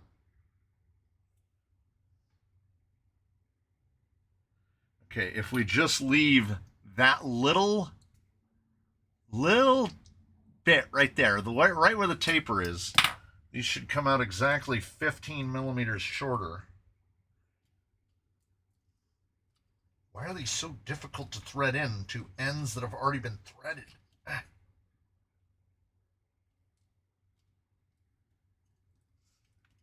This is what I get for trying to save effort.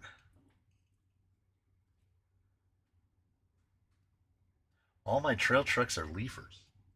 Two. We have two. We have two trail truck leafers. That's good. That's good for something. I should have put the other end on first. And then, I should have put it on the axle and then the other end. This is killing my hands. One more. Yep, right there. I even put it on the right way. I had to stop using them. I break them so often. You sound like me with elements. That's not going to work. That's not going to work.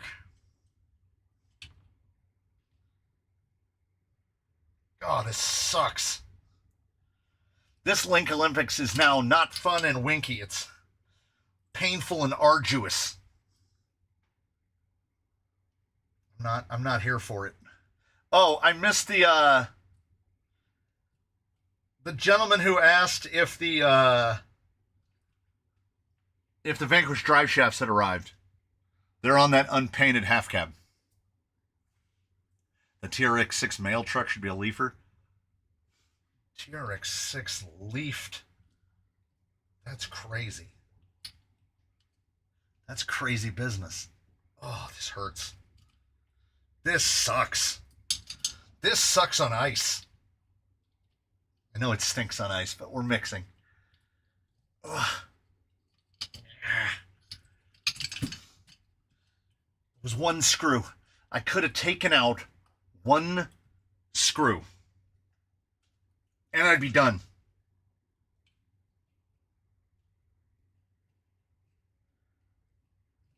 But, like I say, what's the fun in that?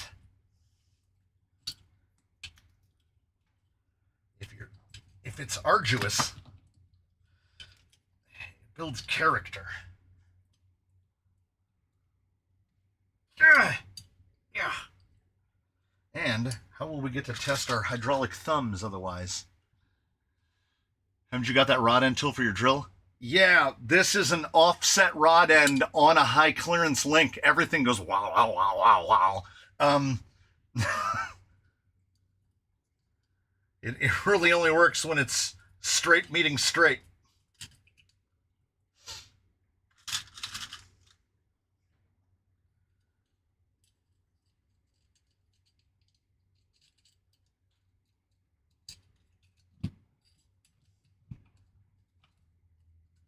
Oh, that's very good. That's very good. Four-wheel steer is a pain in everyone's ass. I recommend against it. Like, if you enjoy the frustration and the constant tinkering and changes to try to get the performance you want out of it, this screw has all of the black oxide worn off of its head. I have a set of our known RC run MTZs, and they love to wrinkle, a sign of really good grip. However, at what point is too much? When it starts, when that wrinkle, when it's wrinkling instead of forward drive, right? As long as that deflection isn't stopping you from moving forward, then you're doing fine. If the tire gets to a spot and it's doing that real crawlerization on the side, it's really wrinkling up, but it's slipping, then it's too much. Then the insert needs to be firmer. So you can indeed go too soft, but most of the time, if you can alter your throttle at all and keep going, then they're fine. They're fine. There's no hard and fast rule. There's no strict point of that's backwards. Of you've gone too far. That's not a thing. Oh man. Of course it ends. Oh no, it's the other way. This. Yeah, this rear has about a 30% chance of being fully centered. I know you have the buggies and Gumby, but any thoughts on building a moon buggy similar to an RC Speedy cage? The cages are just really expensive, which is what prevents me from doing it. I know the wife would not mind driving one of those. She would think a moon buggy was pretty cool. So, not ruling it out, but equally not factoring it in either. When the tire sphincters around the rim, it's too soft. I don't know. Daphne fully closed one up. That's just thin sidewall stuff. And once they're centered, I went too short. But not really. I went too short, sort of. We wouldn't be doing it if we weren't doing it.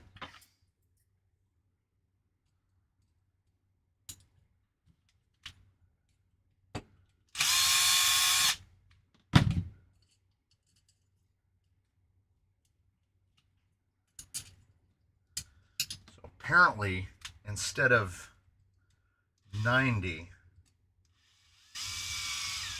I think I needed a 95.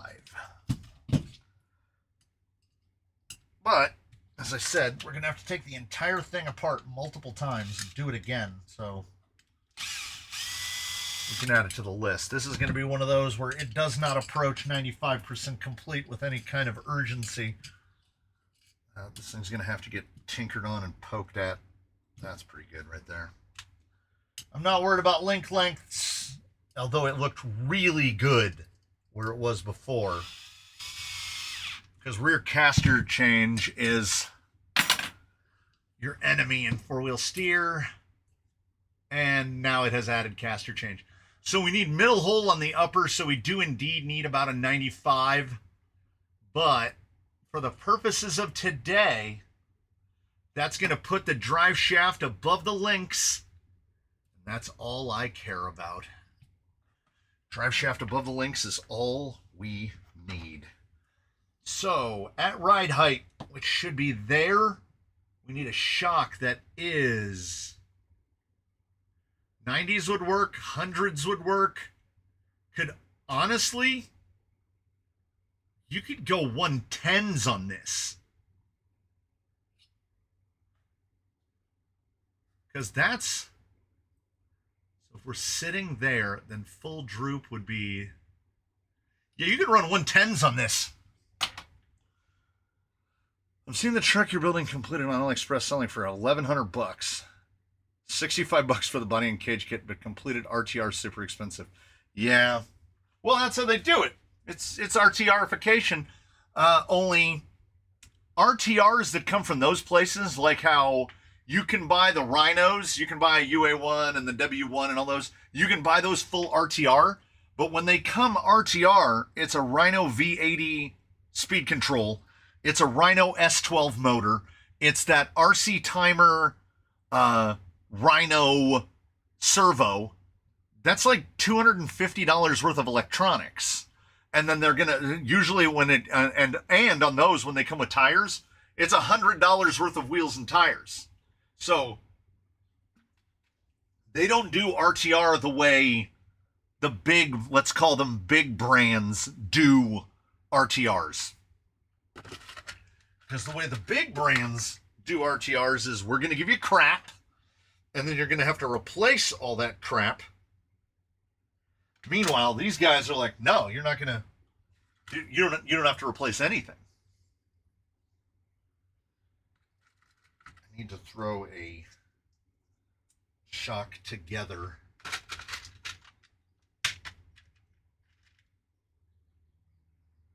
To see. Guesstimating with a ruler is great, but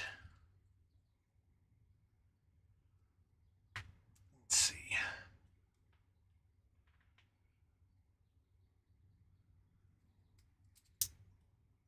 I guess I technically need two, huh?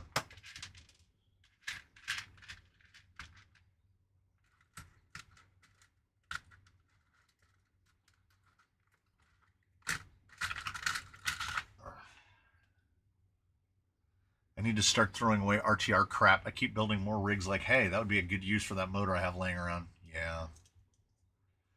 I'm not saying that I do that. I have tried to go to lengths to stop using, like, I only use one brushed motor now, basically. I have no, I would rather not tiny toy car than use a 1060. Those are different rod ends.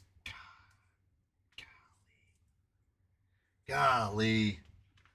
If you're going to make a test setup, you at least have to have two shocks that are the same size.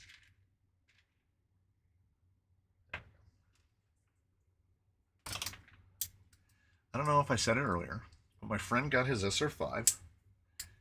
All he did was post a picture with different wheels and tires, asked if he would sell me the tires, and he declined. Just keep plugging at him.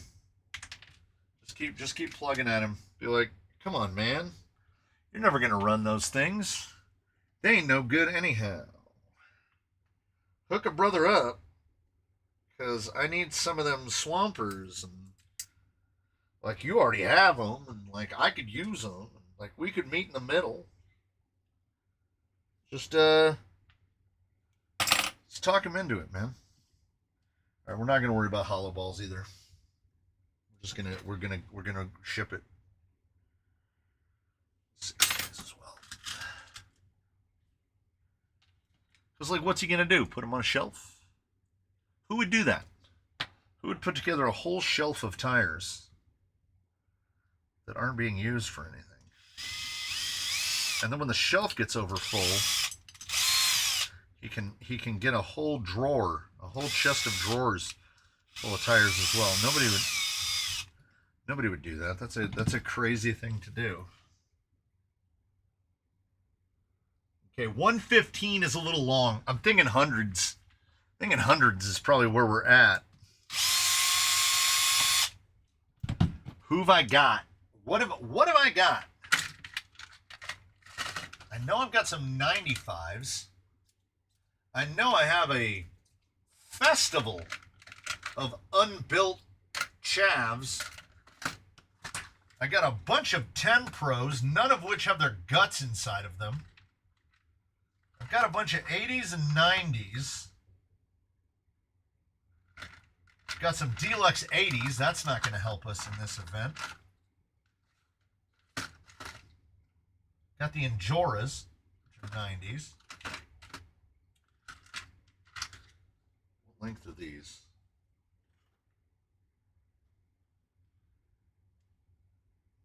Is that 100? 110s.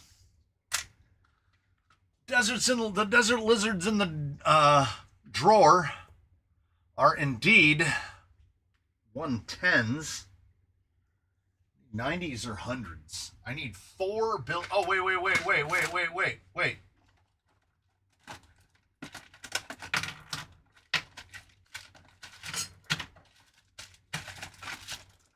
Jenny's to the rescue.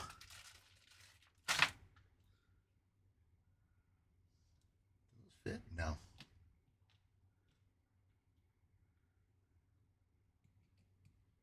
Set of Coyote 100.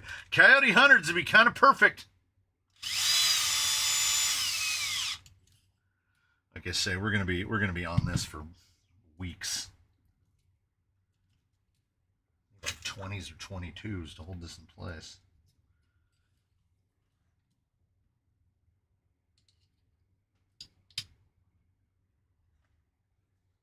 We're just, we're mocking. Oh. No, we can't yet. We gotta see. Where's the... Just put desert lizards in full droop.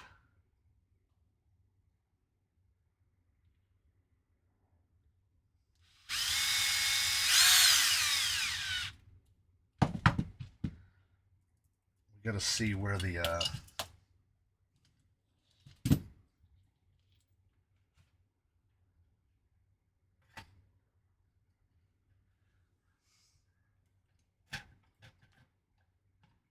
Down, out, down, out, down, out, down, out.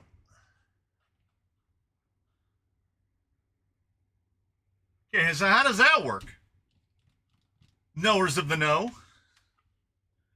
We've got all these shock holes over here, but while my grasp of physics is tenuous at best, we've got a big titanium bar right here. Are we only supposed to use these holes back here? Because how do we get to those? There's a big, I don't know if I've pointed this out. There's a big titanium bar in the way.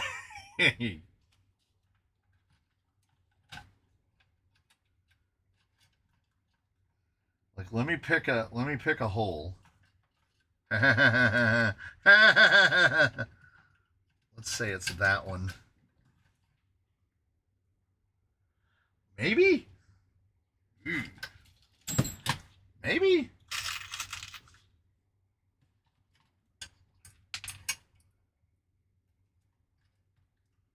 What hole is that?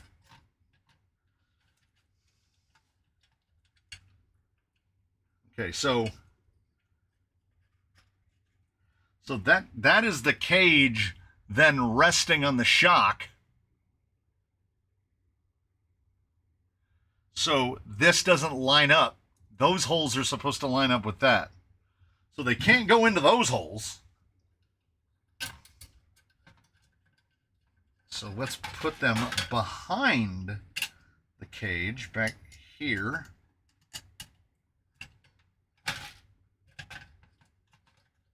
Yeah.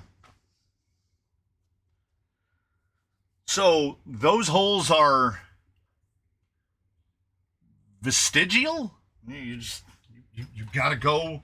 You gotta go more stood up, which means we're going way down in spring rate, way down. It ain't gonna be running the 2.4s.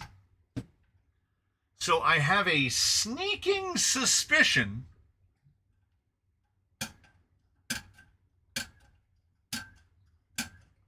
it ain't gonna be GTS. Well, if it's GTS, it's not gonna be GTS with big springs. They build these on ORIs, don't they? They go straight to ORIs, don't they? It's not even a suspicion at this point. This thing needs real slender on the shocks. Would you happen to know if Enjoyer Class 1 silicones fit inside J Concepts 41.19 tusks without needing to be shimmed? Yes, they do indeed. Class 1 is basically Class 1, except for the tires that are starting to get real skinny, like Boss. Most Class 1 tires are in a pretty narrow band. Yeah, all of the J Concepts Class 1s, which of course do not include the Mini, they will fit. You can just put them right into the J Concepts Class 1s.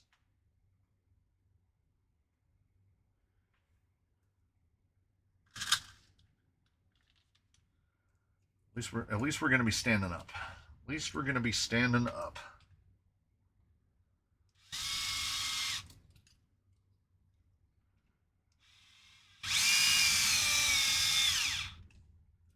Placeholder shocks. Now this is my guess.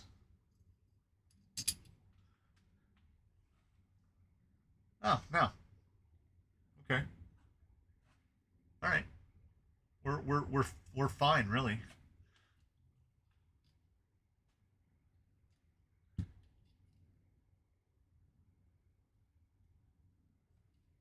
Yeah, if you wanted to run the hoops, you really need hundreds. You really need hundreds.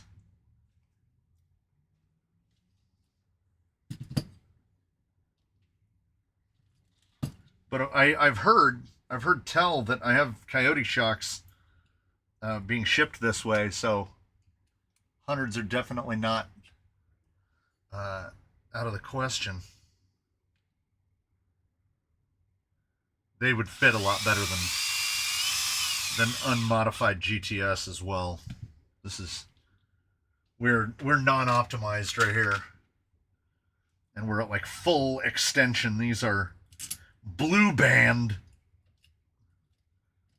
We couldn't add enough weight to get these to compress in any meaningful way. We would be there.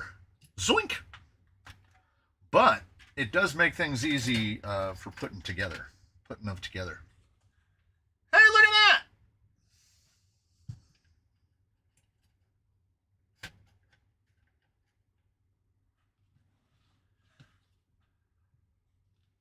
I present to you a thing!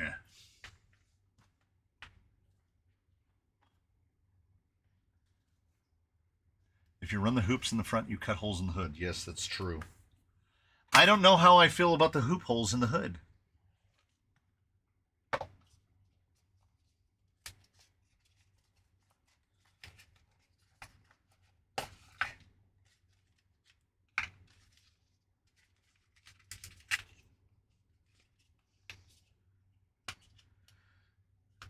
The cage, the cage and the chassis and all this stuff is all D1RC from down in Malaysia.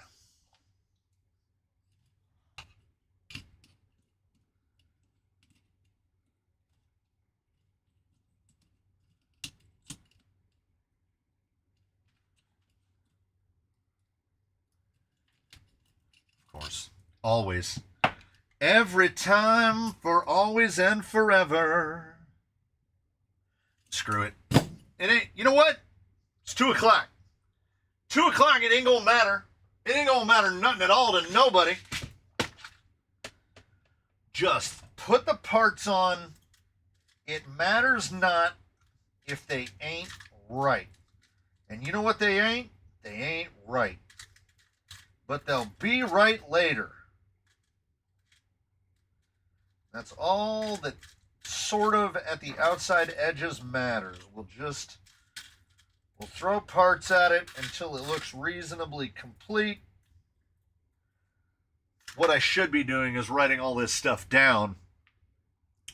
The rear upper links need to be 95s and not 90s. Because that will get us back to more neutral caster in the rear and less caster change. Then we need to take these servo mounts apart, and to take the servo mounts apart, we have to take the upper links off, rotate the axle housings forward, remove the mounts. Isn't that steel? No, this is titanium.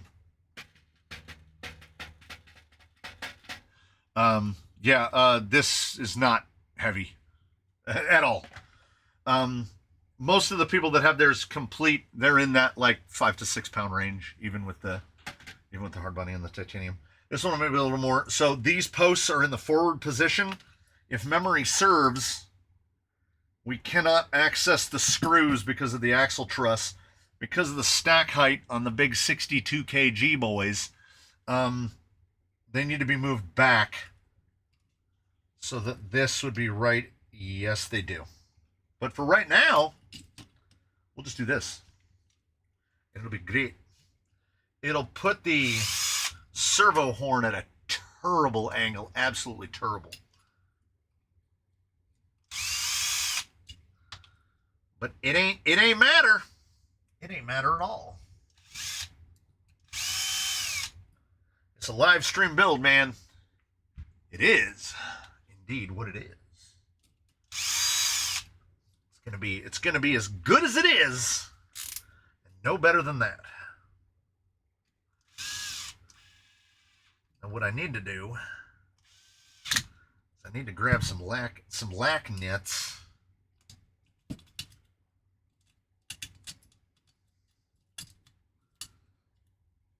Loosely thread so it stops falling apart. It's gonna be great.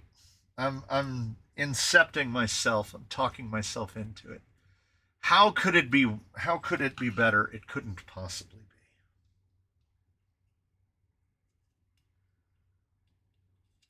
Think about 25. You get what you get and you don't throw a fit. I had always heard you get what you get and you don't get upset. Throw a fit seems better.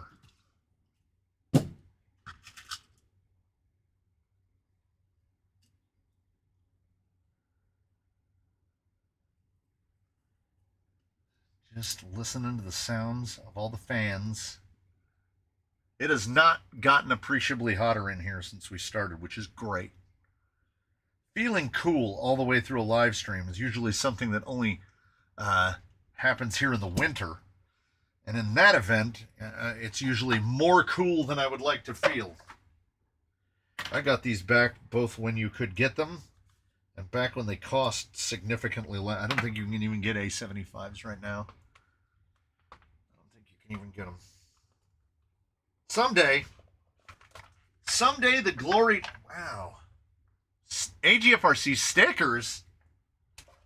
One of the boxes had AGFRC stickers in it, and one of them didn't. What is the minimum diameter you would consider using for links?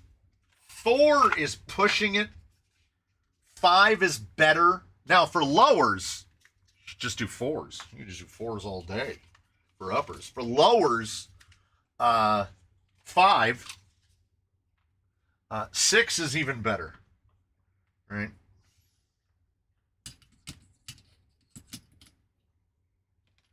But yeah, 4 all around is a cost-cutting measure. Ask Vanquish. Actually, let's not just single out Vanquish. Axial does it too. Took the wifey on Wednesday to the giant sequoias, and those trees are insanely massive. Yes, they are. Yes, they unbelievably big, almost. Now I'm wondering, follow me here. Oh, that's not too long. That's only too long by about 7 or 8 millimeters. Is this dialed in? No. Are we going to be able to dial it in 7 to 8 millimeters worth? You know what? Maybe. Jeez. Mias does not do the thumb work for you. Oh, you know what? It's close enough for today. Might not be close enough forever, but it's close enough right now. I'll say that. Now I'm wondering, can we get this amount of clearance? Because this would save present me and future me time and effort.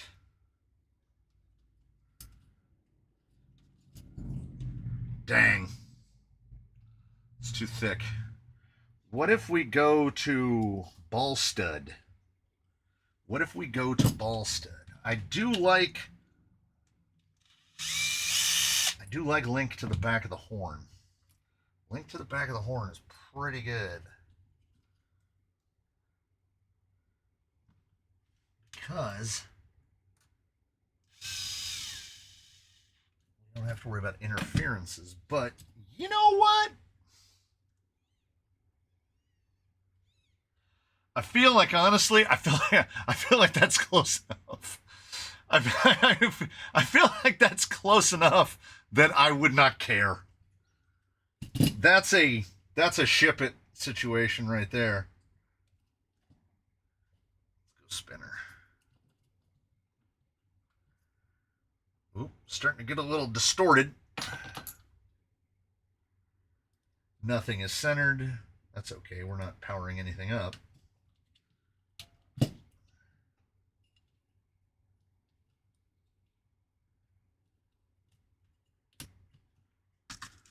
12 down. 3 millimeter uppers. Crazy. Even in titanium, that would be crazy. Because a titanium, what is a titanium 3 millimeter turnbuckle? Its body is, yeah, 3 millimeters. That's so skinny.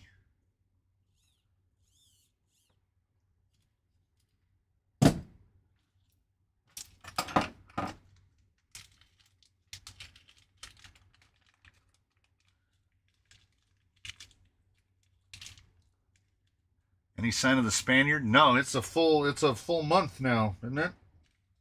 It's a full month since we've seen him. Have we seen the last of the young Spanish man? We turned over the reins of the spreadsheet.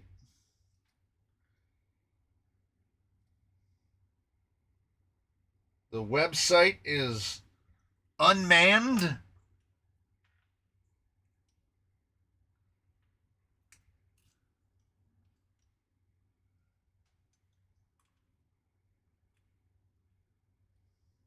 Okay, so it needs like 1 millimeter past all the way down.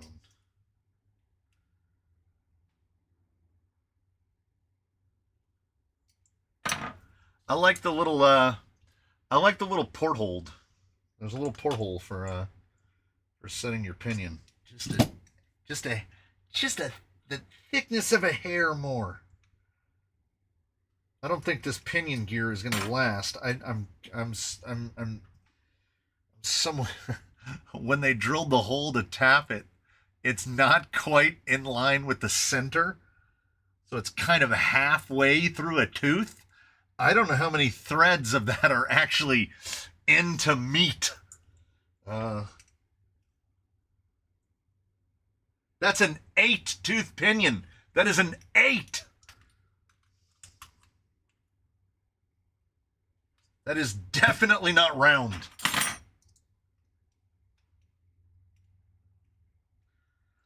just a spinning octagon at this point.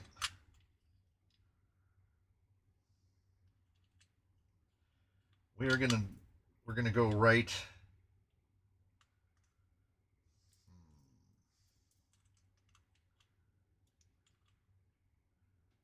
We'll go right there. I don't think there's anything body-wise that's gonna betray us. Did he finally meet a cougar? I think for him, almost anything is a cougar. We should think better. We should think that maybe he met some other intern at L'Oreal, and they're going to have little Spanish babies together, and he's gonna settle down far earlier than he should, and it will end in tragedy. But that's that's how you get those life experiences, right? I've realized that the wife and I are at best statistically anomalous. Got married when I was 20. I feel like I'm jaded enough that most marriages that start at 20 don't tend not to make it out of the 20s. My wife is extremely tolerant. No one would have expected him to join the Inquisition.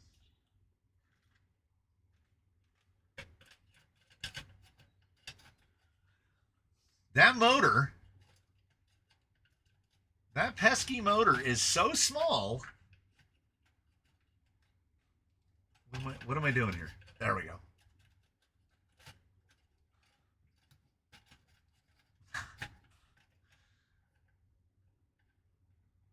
That motor is so small, it barely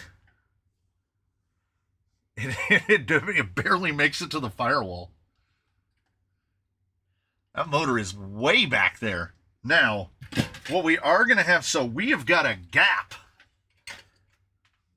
We've got a gap between servo and motor that's fairly big, but not, I don't think big enough, because in the other boxes, where's the other boxes?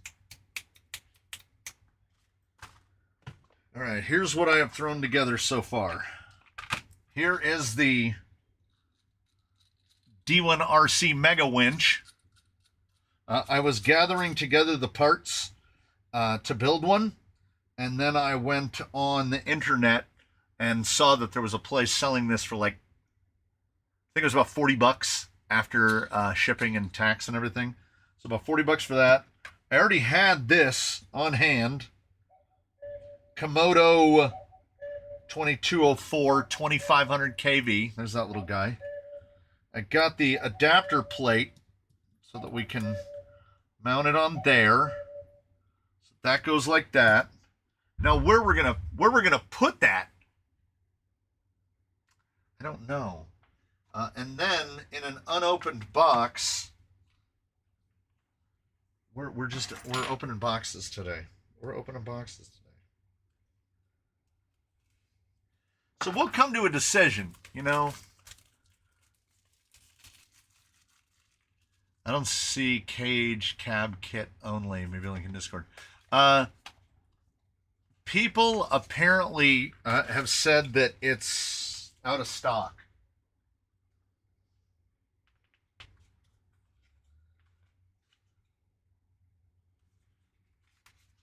I don't know if I bought the right thing for this.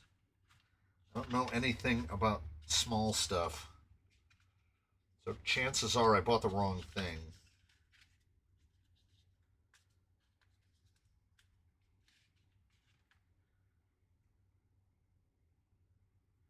Is there like a little booklet? There is! I got a little booklet!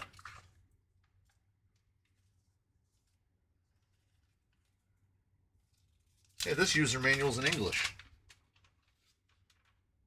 So the motor goes to the 3-wire one.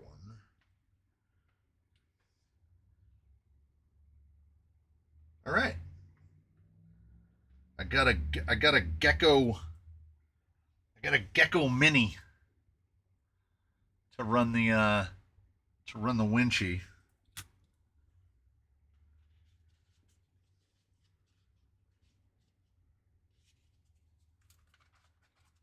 And supposedly, so then all I would need is to find. Oh, well, I'll just lop that off and put a JST on it, right? Just put a JST on it, right? This should all work, right? There's nothing that can go wrong. Oh, it all went wrong. Oh, and there's another element to this. Let's find out. Let's find out. How stupid is he? That's not a question that can be answered this fast.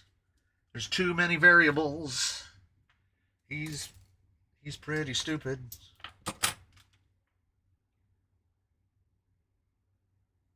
Yeah, that's what I was afraid of. That's what I was afraid of. Okay, so I can't do anything about this for a non-determined amount of time, because I foolishly assumed that would be a 2 millimeter output. It is a 2.3 millimeter output, and what I just cut open was a 2 millimeter to 3 millimeter adapter sleeve. Although, who doesn't think that this guy isn't going to take this and chuck it up in the lathe and try to drill a 2.3 millimeter hole in it? Because he's absolutely going to do that. There's no question. I'm just going to do that. 10 JSTs in parallel? I mean, where's the guy? If the Servo can run off a JST, I don't think this guy's going to have any problem. I mean, we'll see. 900 to 1,000 kV for the winch. Just the cheapy Surpass one is 3 millimeter. Where are you finding an outrunner of a 900 to 1,000 kV other than drone motors?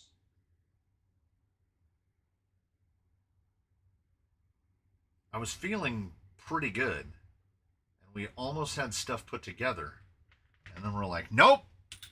Remember all the good thoughts that you had? Well, get rid of those, because none of this winch stuff is going to work. What you actually need to buy is all of this other stuff. I can't wait to put this thing back in a bin and not look at it for at least 2 more months. Well, because I got to wait for those shocks to come in. It is a drummer, just grind the flat. I have one of those. Not short enough. I don't have a shorty, though. No, I don't have one of those.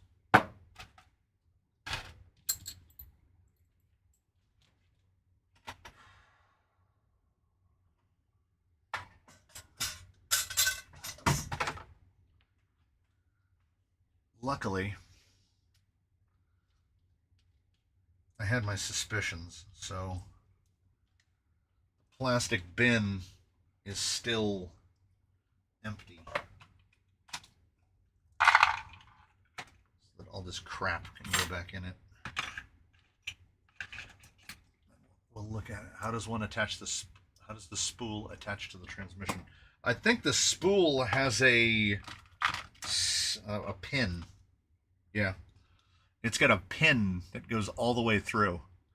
So on the output shaft, it attaches like a drive shaft.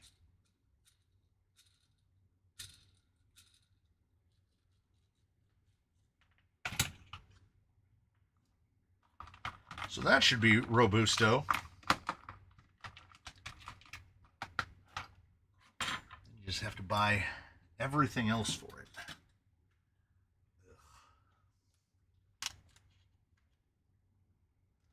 Look at all the money I saved by buying this thing. How hard would it be for them to print out a sticker so that I wouldn't have to keep a little cutout piece of paper to remind me what all of the programming parameters are for the Elite. I don't think it'd be that hard.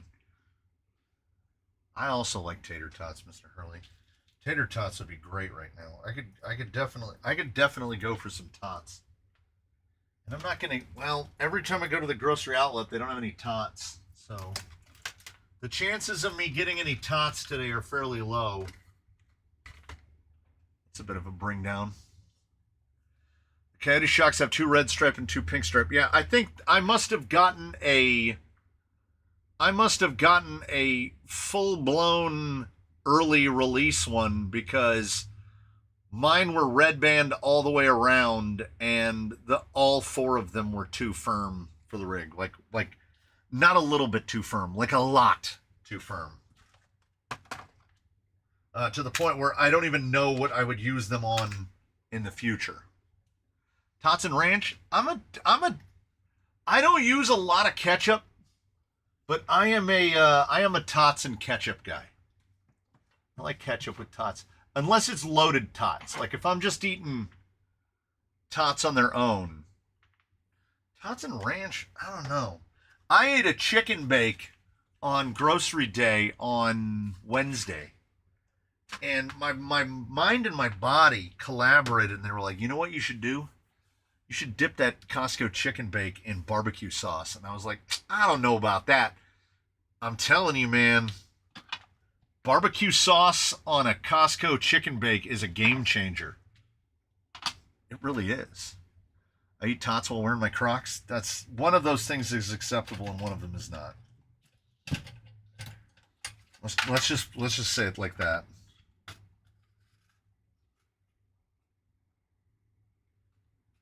Oh, okay. Yeah, that makes perfect sense.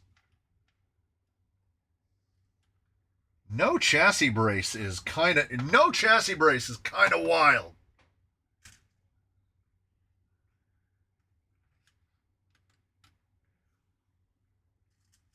I think a 12 will be easier, but you know what? We'll give it a try.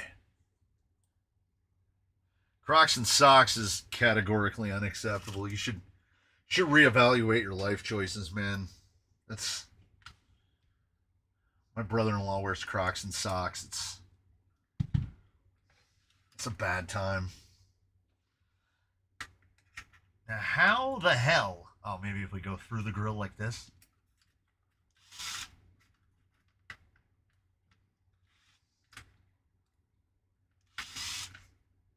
Through the grill.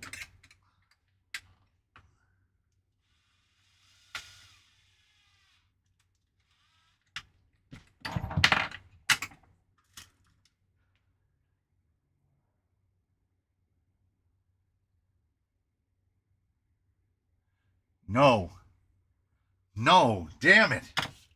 Why did someone have to bring back the horror, the accursed horror that is sock shoe?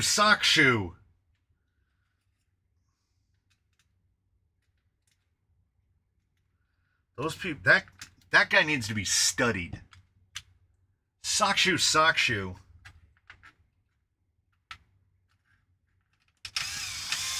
Coincidental, as they live on opposite sides of the planet, but the blind guy hasn't been here longer than we haven't had the Spaniard. Maybe they're together. Sock shoe here. That's not okay. That's not okay. It should be put on a watch list.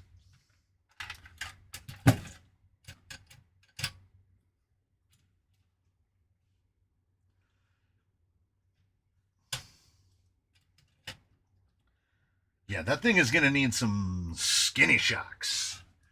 Like Coyotes, maybe. Now, there is... Oh, perfect. Okay, so, something you'll never get to see, but it's going to happen. It's going to happen outside of your vision. You won't be able to witness it or bear witness to it. I have so many questions about this thing. I have so many questions. Okay. This, Deja Shoe, a little bit. This is hella. I'm absolutely on board, right? But then we take this guy, and this guy goes like this. Actually, I think we can slap a screw on there so he doesn't flop around on us.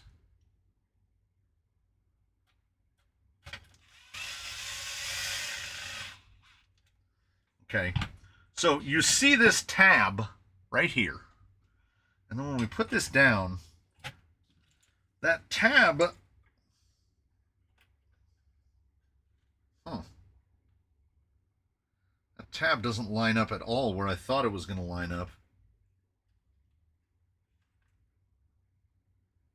So that tab lines up with that hole in the slider right there. But if you put a screw through that, then you can't open. Also, does it go in from the inside? How do you get a screw in there?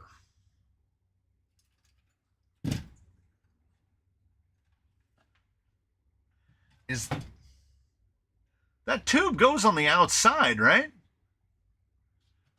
Because it looks kind of wongus.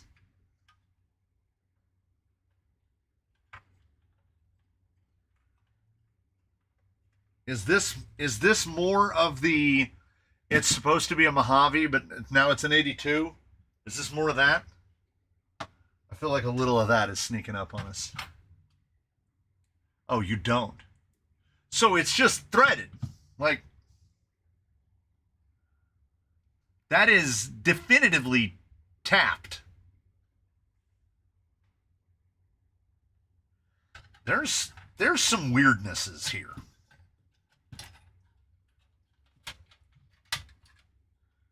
Wait, does that go? No, it has to go like this. It has to go like this. That's a 10. 10, escape the line.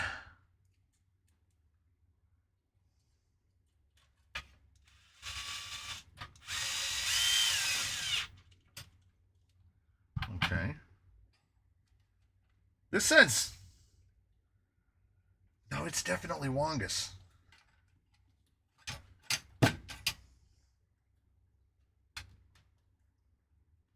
And it's that bar.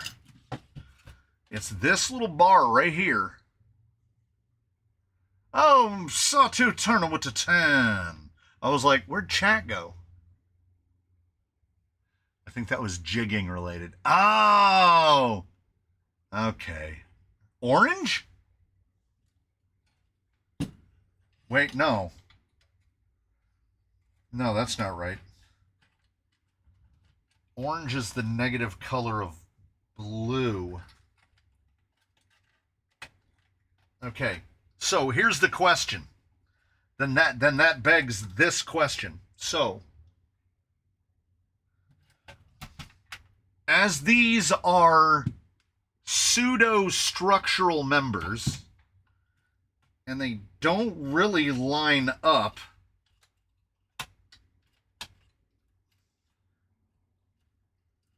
they kind of push everything around. Has anyone just cut these off? Like, do we just cut those? Should we just cut those off? Because you can see, look at the distance, and, well, that slider's fatter.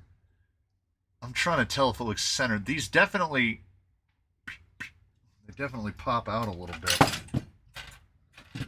Like, it does not, you gotta monkey it to get it to go together. Yeah, I think they need cut off. I think they do.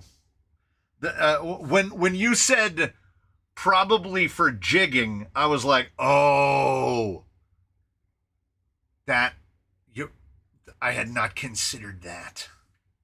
Oh, the plan is, again, I don't even want to make a video on this. I've got I think it's nylon. So what is it? P12 S12. It's nylon 6. I think it's nylon. this is my plan to make these guys, make fenders out of. This stuff is pretty indestructible. The fronts don't tuck inside. No, they if no they go exo-caged. I looked at a picture of it, and they were just like that. I want to say that this is Mojave versus 82 stuff. This would pop in, but the corners of the body are hitting right on those little members. Where the front bolt to? Right there. It just bolts to the rails. There's no spacer. They don't show a spacer. I'm going to put PETG, I think, or milk jug plastic or PPE. It's one of those. It's one of the really slippery ones. Oh, where's the front bolt to? Right there. There's a tab on it. It goes right through into the fender like that. And yeah, it won't fit inside. I don't think. I don't think. I mean, you know what? Then there's all those little sheet metal tabs that are going to be fun. Where's the bag? Where's the bag? So you got to put all these tabs, you got to drill all these tabs into the fender up here in the front to basically recreate what already exists here on these tabs. And that was how I checked it to make sure it works. Check this out. So the holes actually line perfectly up with the printout, and that's not a thing that ever happens to me. You have it correct? Hey. And then these guys go like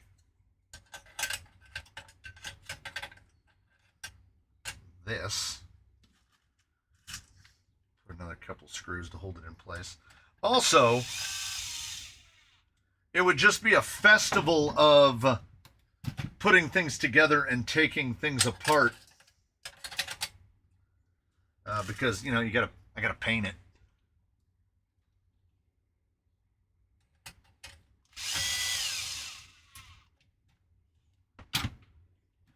And I had ordered previously for another thing, M3 thumb screws, baby. These do have a big flange. I'm going to have to lay them and take that flange down because those are supposed to go right here behind the shock, just like that. So there's the slot, and then there's two holes in front of the slot. I'm going to make a little rear piece because I have to. I've got to make a U shape to bolt these into. And it looks like I'll have plenty of room to build another cross piece. We'll be cutting up some Delrin for sure. Another little cross piece and put this guy right here. And then figure out how guidance works. So that guy will be right there. So he'll be all visible. Yeah, I'm cutting those things off. I'm cutting those things off. They're irritating me to no end. So this guy will sit right in there like that. He'll be all winchy right up in there. And then he can have his giant hook. I don't know how they put these on here. I think they're usually like that. Something like that. Yeah. That's already working into the post-apocalypse theme when your land anchor is non-TSA approved. And I've got my spool of Hercules. So I don't have to buy that. I already bought that. But the most important thing we have to see is how disastrous will it be when we attempt to put wheels and tires on it. because I had wheels and tires picked out. And if there's any justice in this world or another, this stuff will fit. Yeah, I mean, if I knew Charles was the only audience, I could just say that the rig was any color, and he wouldn't know. He would just have to take my word for it.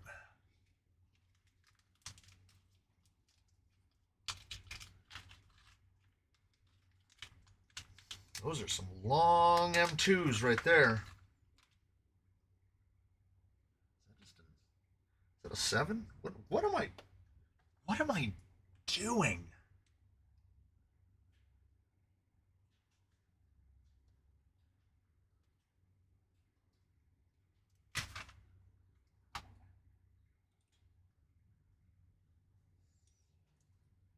All right, whatever. Let's do it. Okay. Get ready for the reveal. Get ready for the reveal. If you, oh, it looks, oh man, I'm coming back around. It looks kind of sick. Okay, we're going in.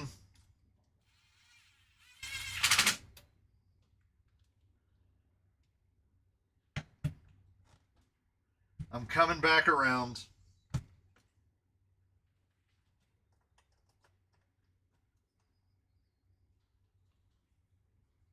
Now I am going to have to finish it because we're back.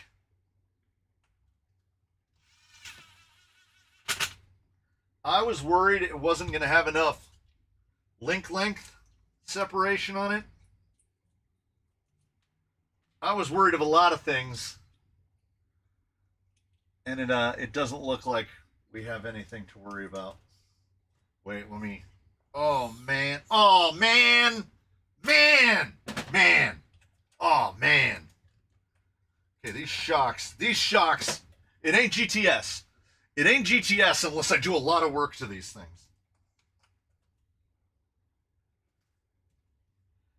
We might have time to cobble together some drive shafts for this because the gearbox most definitely ain't moving. I'm so glad. You know what?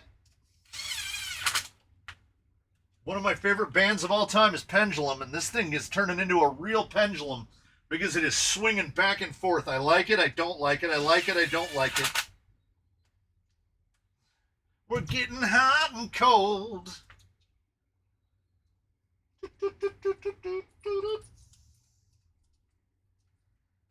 That wasn't Pendulum, obviously. Hugh Lewis action. Is that the original bench with the dock logo under the bench mat?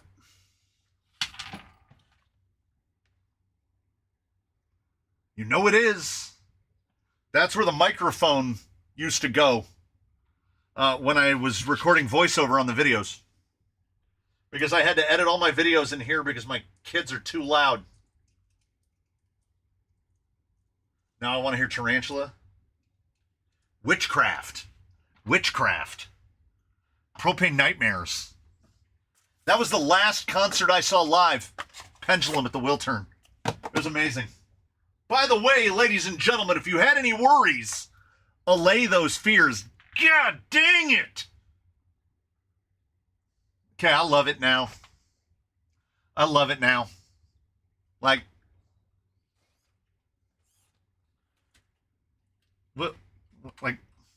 that is very, if we were one hole lower on the shock tower, that would be full compression with no touch. That's full steer lock.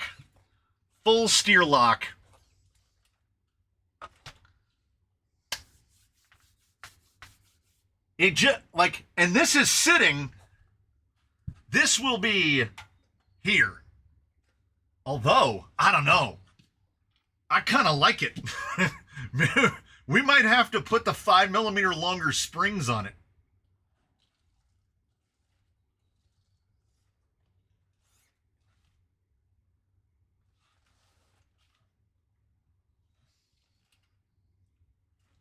It was always going to be Megs. It had to be Megs, didn't it?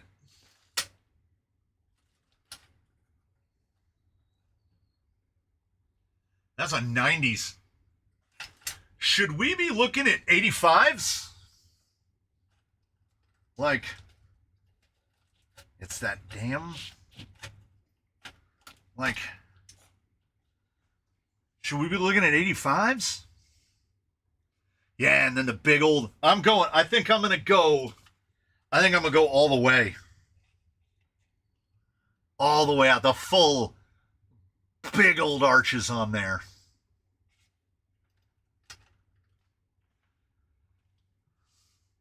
I didn't know that it was going to set the front axle out that far. Yeah, honestly, I'm thinking 85s now.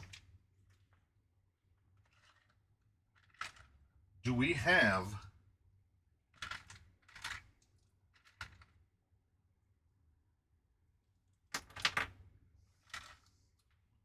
Hot and cold. Now that's in my head. 95s. Guys, I've got 85s. What are we thinking? Spring-wise. Okay, there is going to be more weight going on to this. Is Irwin still here? Is that one guy still here? 85 front, 90 rear. Like, I can't, in the highest hole, I can't quite fully collapse a 90. And we've got, that's a lot. There's still about 4 or 5 millimeters of shaft out at the highest hole. I think it's 85s. In the front, we're in the upper hole. I think it's 85s all the way around. Yeah, and the flares will slow it down a little bit. 80 front, 85 rear. 2 sets of SADs in the way, an 80 and a 90. Yeah, the rear, because the rear is stood up so much. Oh, wait, hold on. Are we still catching? Push that down all the way. I gotta cut that arch off.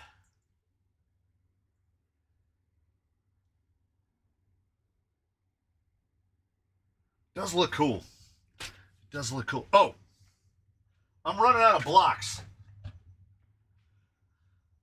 Oh, that guy. Okay. I want to do something. We're gonna do just use your eyes and your vision. Are you ready? Who among you? Okay, I want to explain something to you. I want to explain the existence of an inexplicable coincidence. Okay. And we begin with this, right? So we remember that oh, it's got the bent link that I have to fix. We remember that some time ago we built the big, this is the tsunami, right? We all remember the tsunami, right? And did you hear Mr. Hurley say that's not purple? Everybody can readily acknowledge what this color is. Okay? This is purple. There's 2 motors in it. It's got 2 1800s. And the purple stuff to go along with the purple gearbox. That's not purple.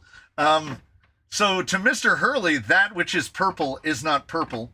This is the tsunami, has been here in the fleet a little while. It needs a little bit of work done to it. Absolutely, wholly by accident, no intention, but I'm not kidding you. I built something specifically when I got the cans of paint out. I had Mr. Hurley in mind. Let's reverse locations. So these are my 2 revolt rigs. And if you notice, why, why, why do I build Revolt monster trucks? So, you definitely, you haven't even seen the ghost ride on this guy yet, who looks as much like look at his little squishy face. As much of a stomper as you have ever seen. I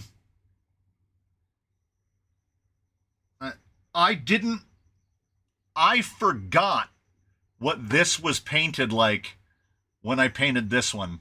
And they are basically purple with tan in the middle, tan with purple in the middle. They're on the same tires. Yeah, look at his little face. Look at his little face. And since you saw it get put together last, it's gotten a bunch of work done to it. BTA carrier bearing with the intermediate. We should have a little bit of breakover on this. A little bit of breakover on there. And watch these guys. As you may or may not be able to tell, I put the decals on this morning, so I wanted to paint it purple because I genuinely wanted to know what color Mr. Hurley would think it is. So apparently, when it's actually purple, he sees green. So there you go. You know what this means? Mr. Hurley just picked the color of this. It's got to be green now. It has to be. Like, there are no other acceptable colors. Yeah, the other twins in the fleet. But those are the twins that like found out that they had a twin when they were like already adults. Like they ran into a guy at the coffee shop and they were like, "Man, we look a lot alike." And then they find out like, so, "Were you adopted?" "I was adopted." They're like separated at birth. So I guess now this is gonna be green. Let's see. We'll put the collective to work.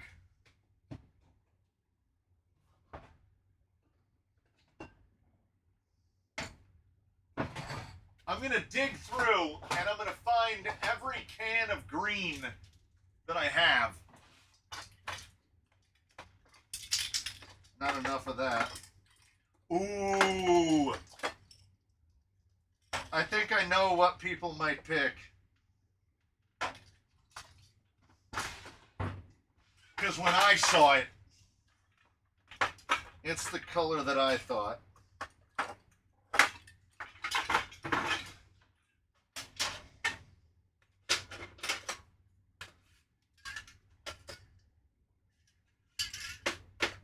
You know what? I don't have nearly as much green as I thought I did. I only have, for your consideration, 6 cans of green paint. That's all I have. I thought I had more. Okay. Some of these have... I thought I saw you going out the front door. And this escaped. Let me see it. No.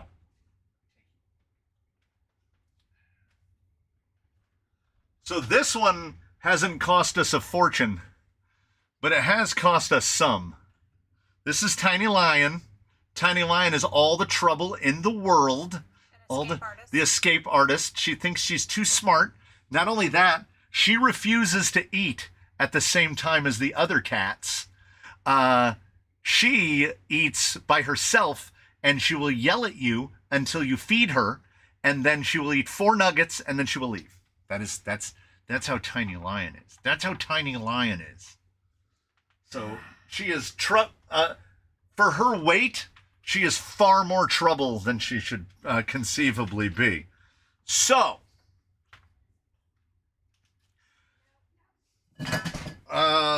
Congo, which is darker than Kelly. Not much darker than Kelly, but a little darker than a Kelly green. Okay, we have painted.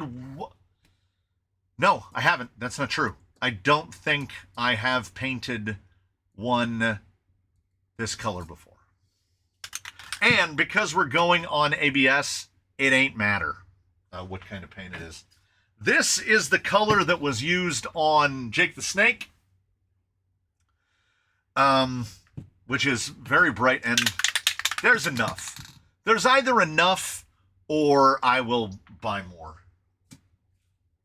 Rich green, which, yes, there is a differential between those two.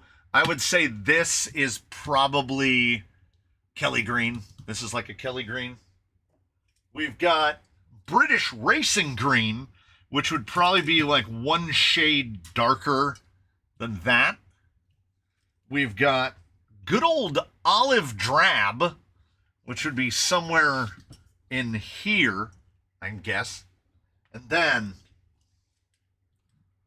dang old Tamiya cobalt green. Oh no, cobalt green. I don't know how I feel about green and purple. Jake green? Yeah, this cobalt green is real good. The purple that's all the way to the left, he said. Ladies and gentlemen, to at least one man in this chat right now, that's purple. I want you to take that in. Olive drab. And I also have multiple olive drabs. We've got the hyper matte, the real fusion olive, which this stuff literally you can go and then go 1, 2, 3, 4, 5, and like that, and it's dry. This stuff is I like that purple. It'll look good on there. This stuff is crazy. I want an answer to Robert's question as well. What color are dollar bills, Charles? That cobalt has to be messing with him right now. Charles.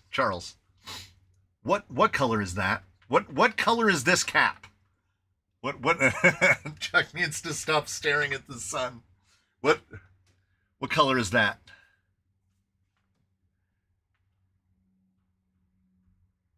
And don't think I'm not considering that. Keep the Dune, Toyota Racing stripes and shades of green. That would be so easy. So to him, this is blue. That's blue. All right. Okay. All right. So, Charles, if that is blue, okay, this is blue. What color is this?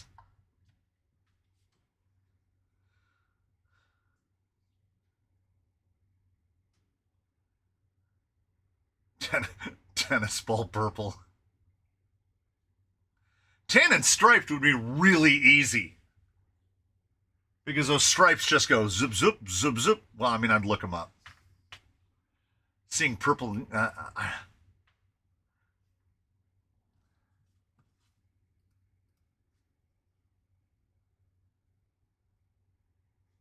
Also, petition to find out who decided to, in one of the more recent phone updates, gray. So this is blue and this is gray. What we're doing is we're trying to figure out how Mr. Hurley sees. We want to see Mr. Hurley vision. I'm just ordering PS54 Cobalt. It's good. It would be funny if you just had a bad monitor. That cobalt blue looks sweet with a white roof on a Vanquish Origin. Yeah, it's not powdery enough. I already know. A spectrum. Charles sees a spectrum of colors. Okay, so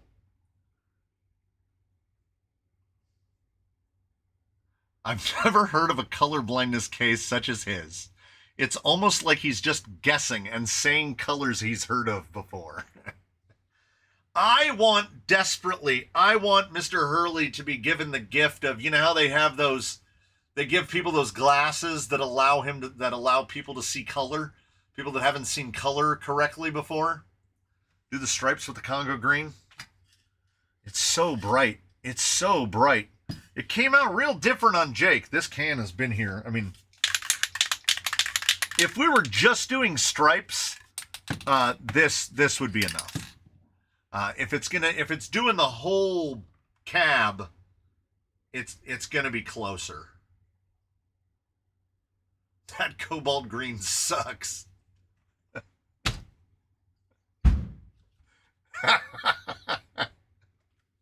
Oh, Congo, this one. Don't take the brown acid. Oh, goody, this is purple.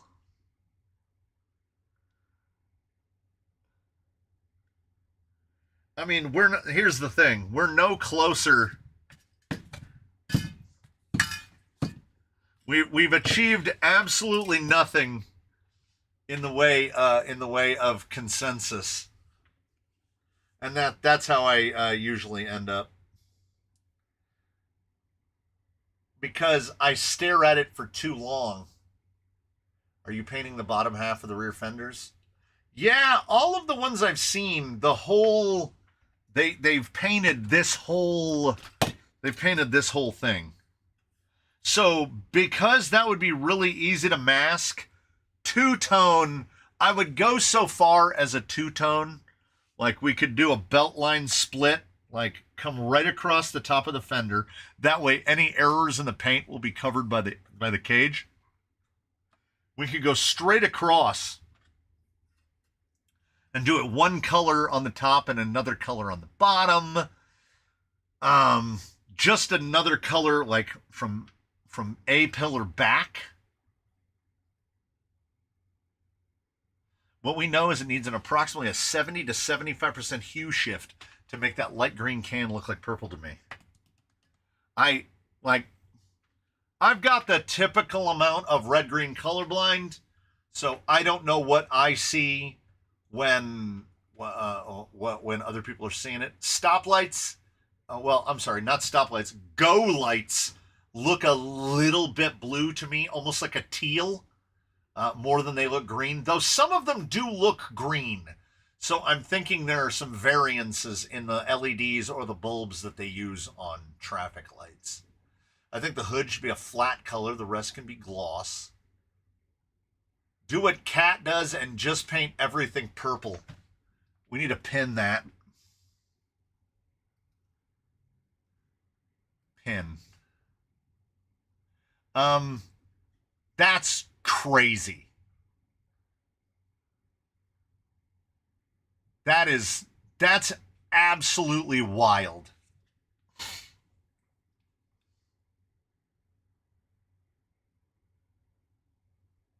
Just surprise us.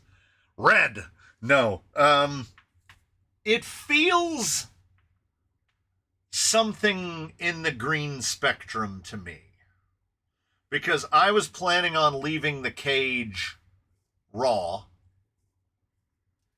No. I mean, what you have to... Yeah, I mean, yeah, Cat does just paint everything. But there's literally a color called Caterpillar Yellow. Or yeah, it's Caterpillar Yellow. Like...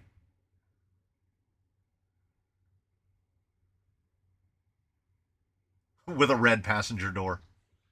I mean, it is a paint job from the outside.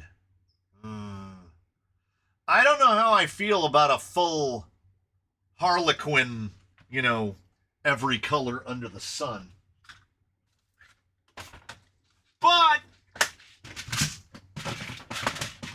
wouldn't rule it out. I think these are going to be 1.3s. Let's throw some 1.3s on it and see what we get.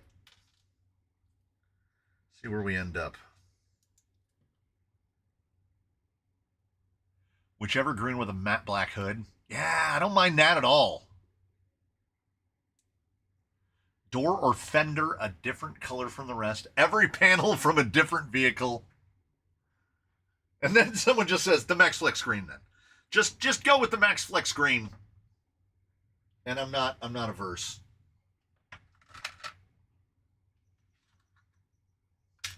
I'm quietly assembling shocks here in the background as I find the parts that I need.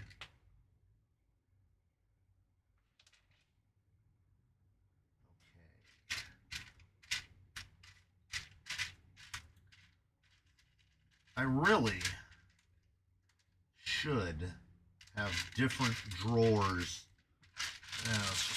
Let's just pour some out. I should have different drawers for different rod ends, but you know what I don't? I don't do that. This is future me's problem. I'll clean all this up later. You know how that goes.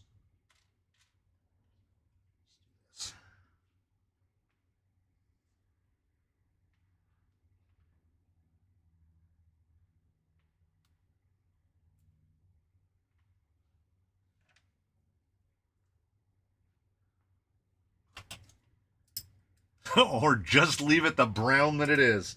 Now, that's the closest he's been. I mean, I would call it gray with 4 drops of tan in it. Each panel a different shade of the green. That would look like digital camo, which, you know, I wouldn't be completely opposed to either.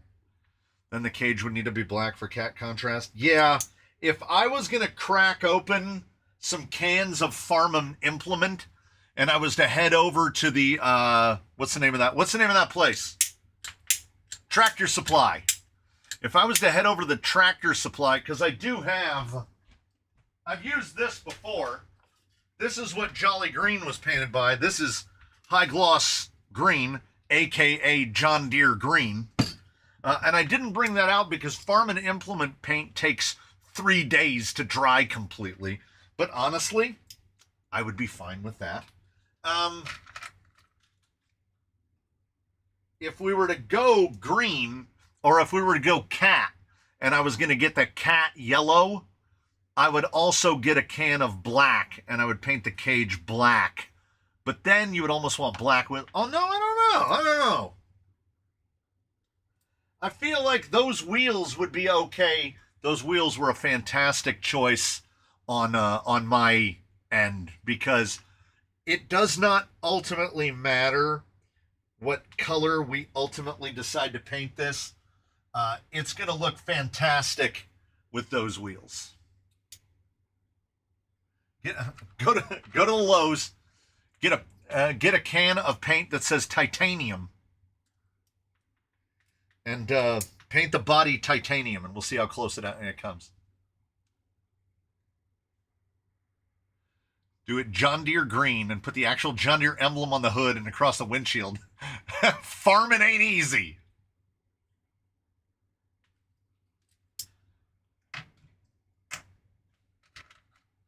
I upended an entire drawer of rod ends only to find out that in another drawer are the rod ends that I needed all along. Isn't that fun? That's fun. I'm having fun. Putting together some... Yeah, they have almost all of the Farm and Implement colors at Tractor Supply. At Lowe's, they carry like 3 of them. Okay, so we need Fat Boy ends. Luckily, I just bought some.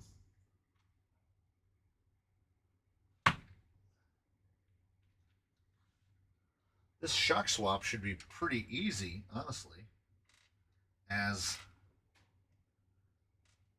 the cage still swivels.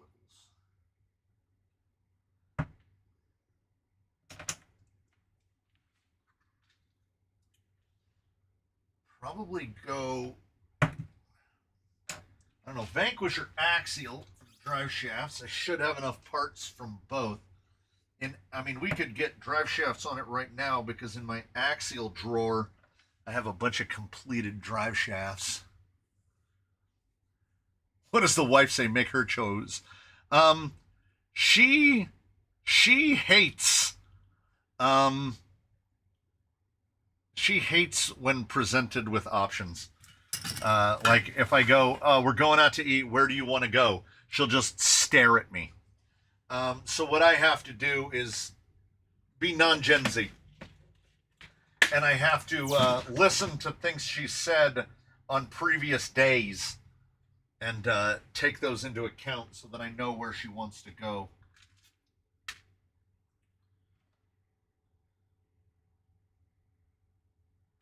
I don't have any shouldered.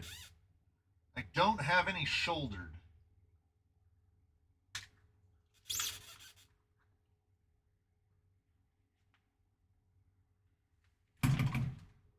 Great. My little fan has now started to go.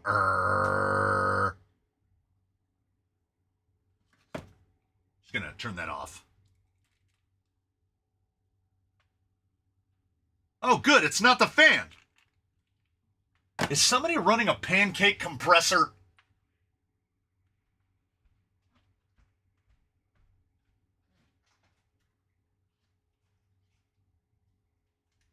Yes, they are. That pancake compressor cuts right into this building. Annoying. It looks good as it is. Just don't paint it. You got to be careful with suggestions like that because I will happily take that suggestion. Because that's less work. And if I don't paint it, I can just start punching holes in it and putting screws in it. We'll never have to worry about it getting scratched up. We can just blast stickers all over the outside of it.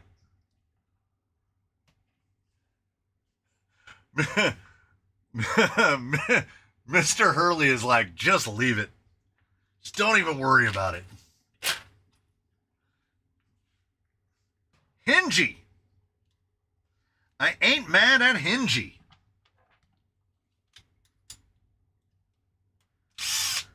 Also, for all of you out there, if you don't own a compressor, and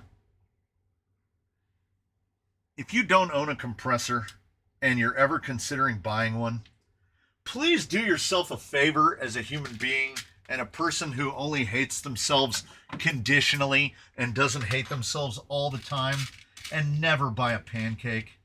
Never. Like, just, I don't mean as a favor to other people. I mean as a favor to yourself. Never buy a pancake compressor.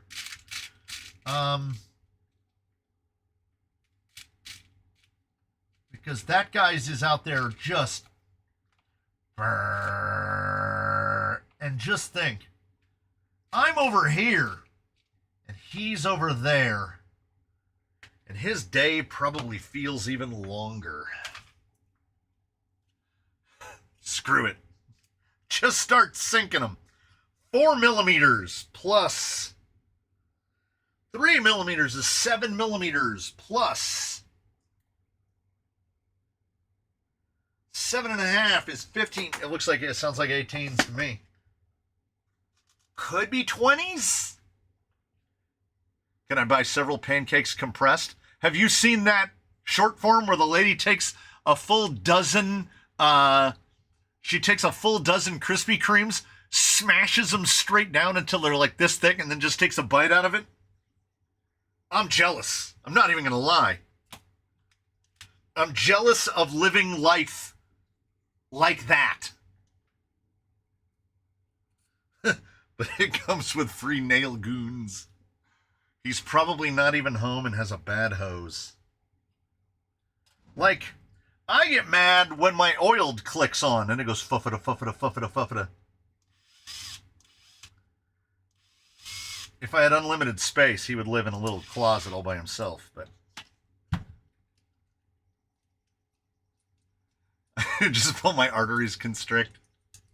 It's on, I saw it on Instagram, and her husband is in the back and just gets the most wide-eyed expression on his face, as he should.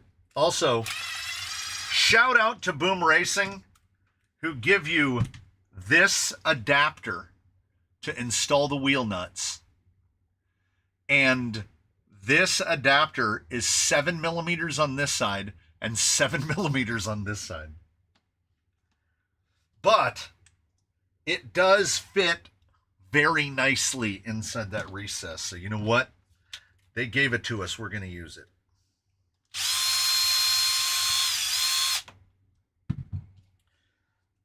Another GTS back in the GTS drawer.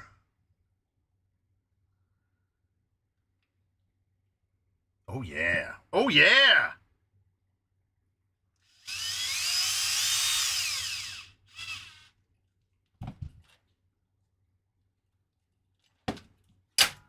Jesus.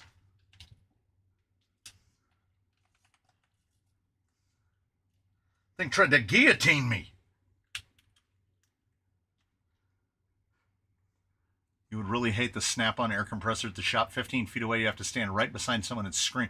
That's like, those are those moments where, like, okay, I don't know how Californicated you've gotten over there, but ooh, I almost pushed that off the side of the bench. That would not have been happy times. Over here, people who work in shops, like Mr. Hurley does, it is required that they be climate controlled. Well, I mean, it does get up to like 115 here.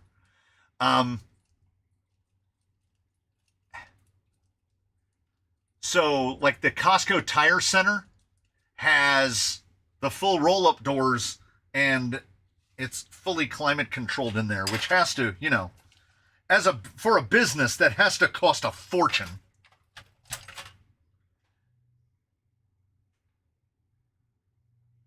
No. I was almost going to... What's climate control? I was going to say, do you think we can get the cutter in here and nip those off? I'm not going to try it. It's going to put enough heat into it that it would probably melt the body. So, I will pull that body out one more time. You know, I mean, we can do it. We got like 15 minutes left. Start a pull.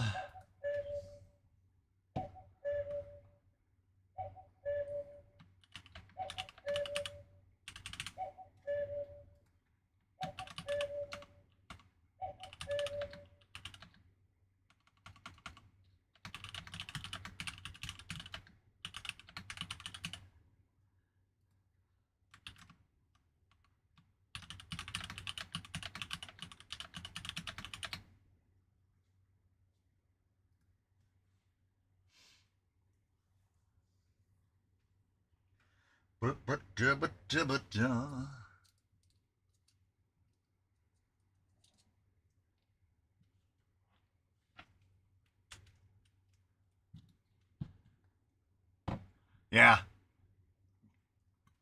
Auto garages must be climate controlled regardless if it's open doors or not. So, most auto shops did the thing where they realized that it's a lot cheaper to install doors, just to install functional roll-up doors, so that when it's 115 outside, they just close the doors.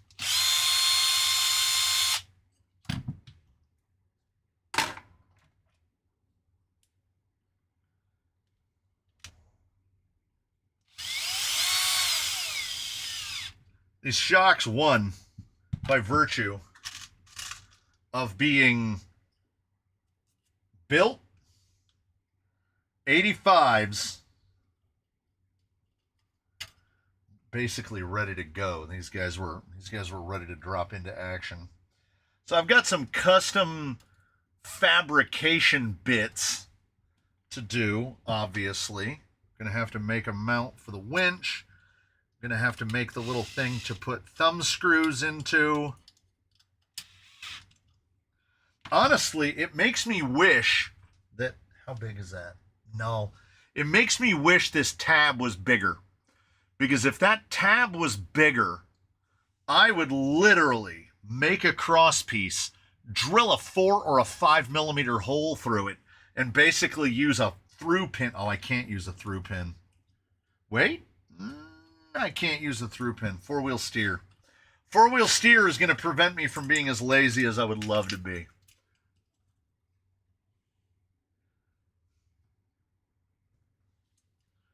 Yeah, this thing with 3 tires on it wants to hurt me.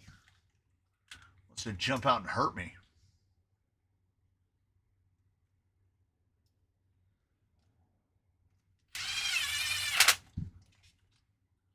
So you know what? We definitely... I'm trying to remember... God, I'm trying to remember what it was. There was some other thing where they were doing a poll, and like it was thousands and thousands of respondents, and the people worked very hard to make sure that the results would always come out 50-50. They would run those polls over and over again, and it would come up like over 2,000 votes, and it would be 50-50 every time. That's the internet being used for good. Anti-crowdsourcing.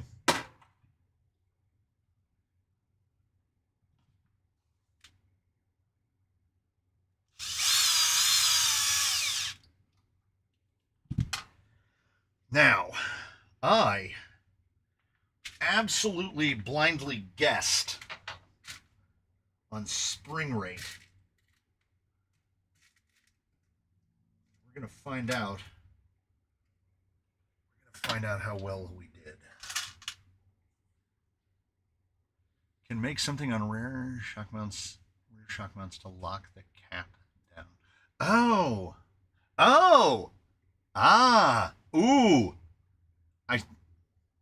Sir, that's just the kind of outside the box thinking that I need. So we're going to do right there. You know what that looks? That looks about right. I get the feeling we're probably going to have to go up one rate all the way around, maybe.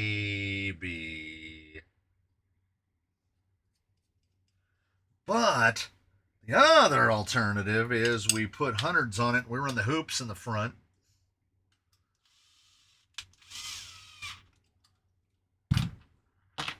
Stay. Yeah, but the way the cage goes down, a little latch would be great.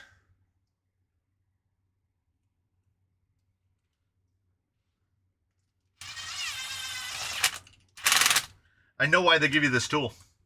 Because I accidentally tried to use this without the tool and it does not fit. That is the price you pay for fancy boom racing wheels, which I'm only tightening these down like 3 revolutions. Unrelated, but I'm charging a 3S and still one is stuck at 385 and the rest are 4.2. Is it toast? It's a new Avani. It's not good. It's not good. That's a sell out of balance for sure. If it's brand new, contact your local where you bought that from and be like, one of these is terrible. And the thing is, I just did it again. The thing is, here's the thing. That's another meme that I love, where the guy goes, and here's the thing, and it's just a picture of the thing from Fantastic Four.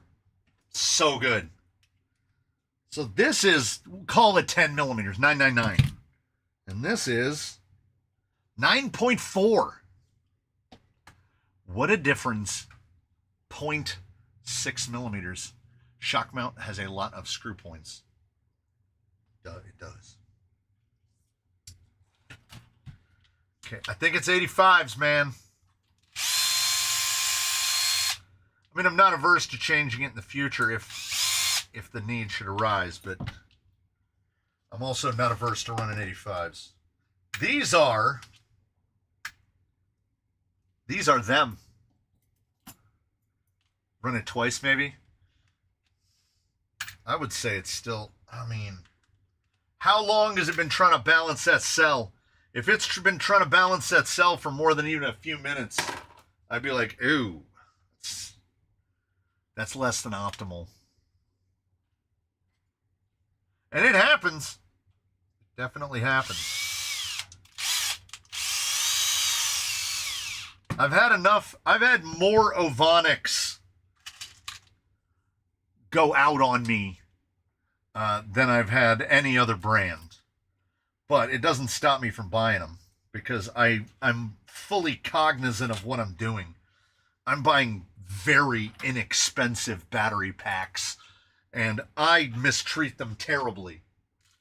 Batteries will sit here at full charge for 3-4 weeks at a time until I'm ready to use them for a video.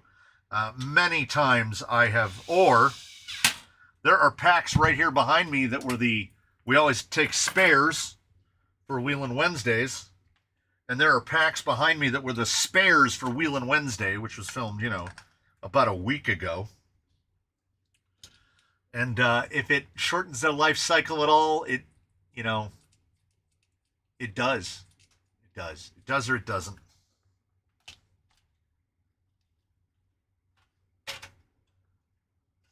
Okay, so on the mental checklist, cut them things off, build the brace piece. We are just past level and more weight is going to go on it. So yeah, this guy might be a 2-pounder. He might need 2-pound all around. I'm not averse. I have plenty. It's also sitting should be a little bit like that. It kind of wants to sit a little nose up. But we're going to put more weight in the back, so it's going to sit down even more. But yeah, like, we can just make a little flip over guy that just grabs onto that. So yeah, we are now normal travel. Okay, who didn't I put a wheel nut on? Question answered.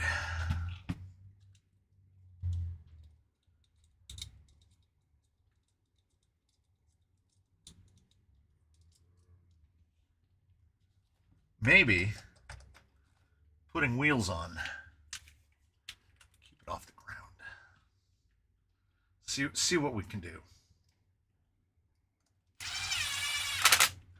So next week, we've got to get on building whatever we determine that giveaway, whatever we determine the April giveaway is going to be. I've put no time or thought into it whatsoever. So we'll grab the bin of giveaway bits and we'll take a look at it. Yeah, this is more usable. At full compression, that fender is right at the tire. And these, did I finish my thought? Did I finish the previous thought that these shocks are them? These are the shocks that Baseline ran for the very first set of chavs to ever enter the building, and they ran on Baseline for over a year. And they are still not rebuilt. They're just cleaned. Can you use a gatekeeper chassis for giveaways? Do you mean an element chassis or a gatekeeper cage? Because they are the same but different.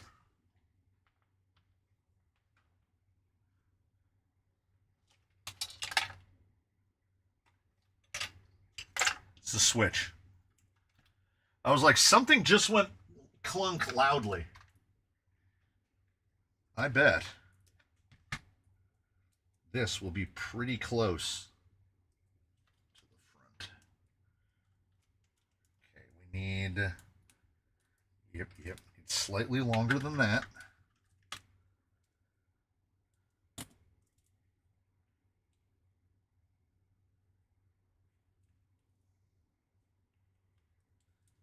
Let's see what we can do. Both. I have a full and complete element chassis here. It is going to be used for one of the builds. I haven't really put any consideration into what the other componentry will be. We're probably going to need shims on the outputs. You almost always do. And those are...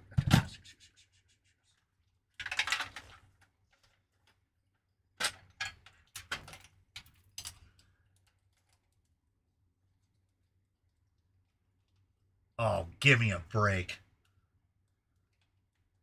That is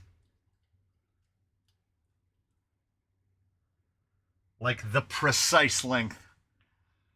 So precise that you would have to disconnect a shock to drop one corner down to be able to get the drive shaft on. Maybe we'll do that. Maybe we'll do that.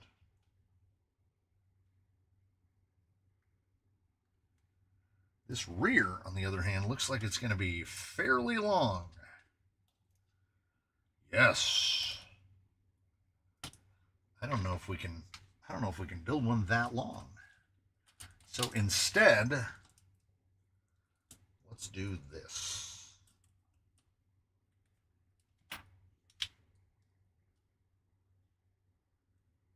I can work reasonably fast for a guy who is distracted with tremendous ease.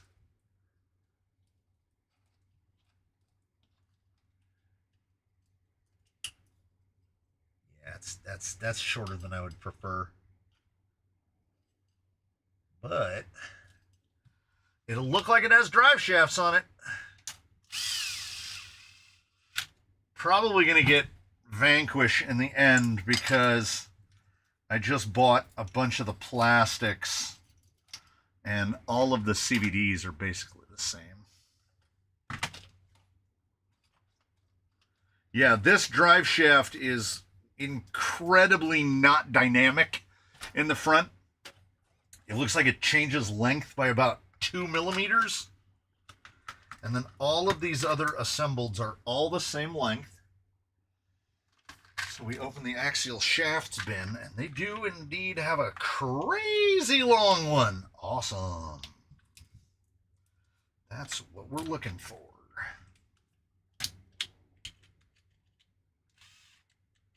Come on. Come on. You can't find it. Grind it.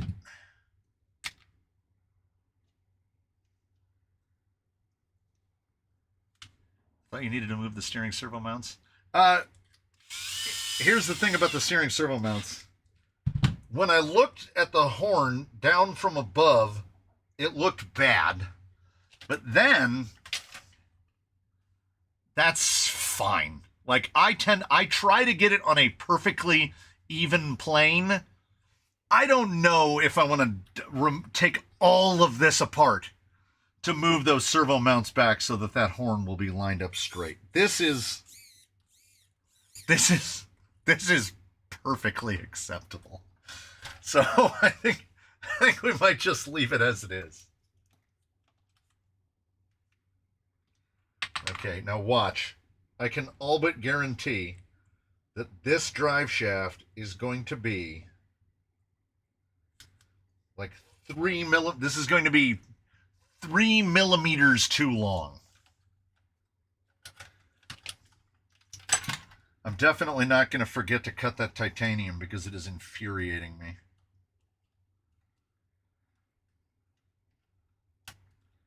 What'd I say? What'd I say? Precisely too long.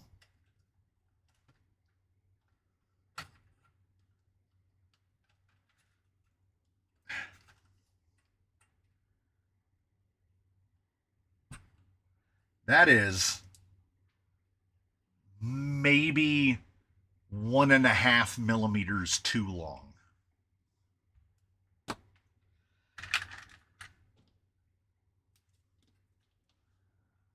Coyote ring is 2730 with an 833 in the rear help at all. For rock crawling, I would say yes. 10% is typically about the most you would want to use for more stuff that isn't rock crawling.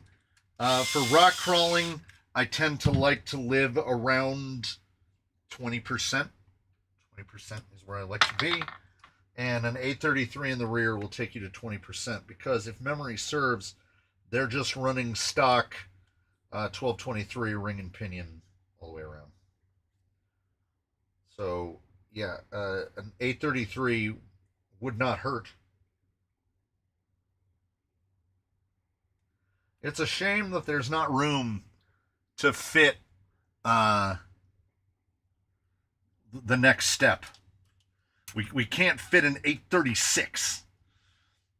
Like how we can fit an 824, but we can't get 20% in the rear in just ring and pinion.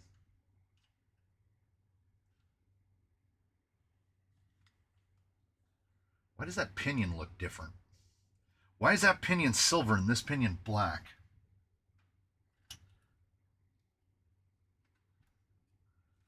I have questions. Did I change something and I don't remember it?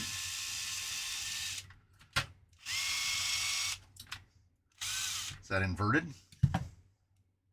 No. Shouldn't have to worry about this guy. He's got an exo cage, right?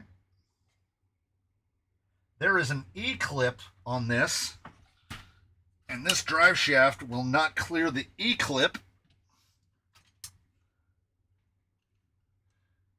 The magic of editing. That's awesome.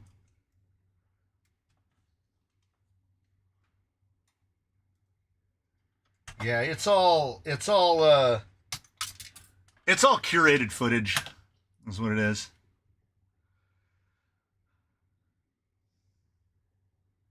Yeah, but I like around 20% typically. Except, like Bruce.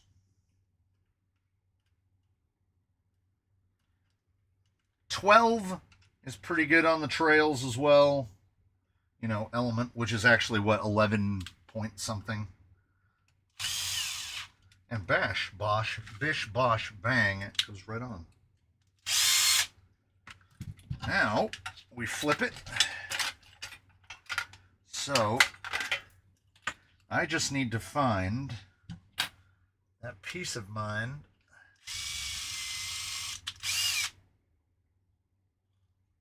Can always manage to go the wrong way. Every time. Every time it's wrong. 60% of the time. I don't have the grill or windshield. I bought it and I was going to try my luck bobbing it. Decided not to. If you could use it at the canyon. Yeah, I definitely could. I have in a bin, just right over there out of my arm's reach, interior, windshield, grill, engine compartment, all of it. Yeah, these little side pieces. Jigging makes so much sense. Here we go.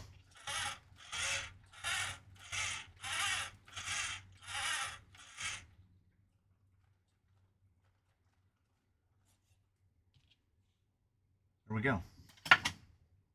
Now the front is, we got very fortunate. That's about the most split I like.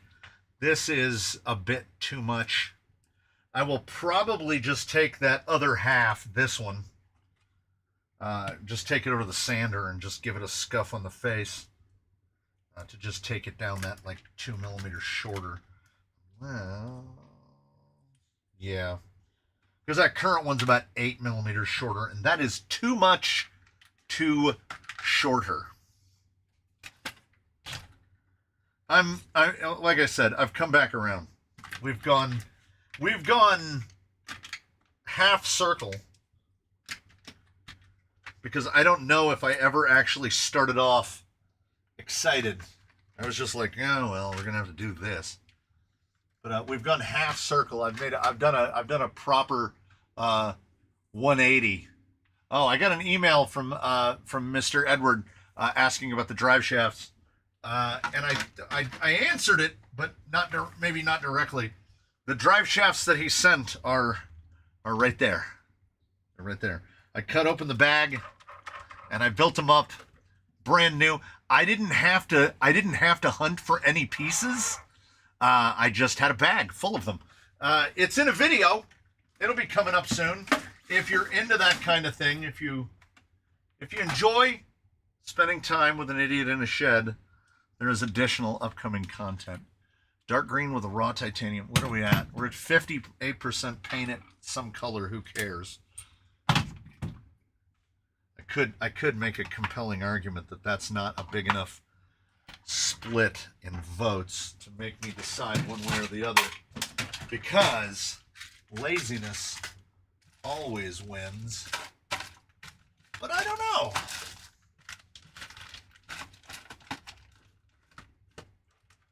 Not know.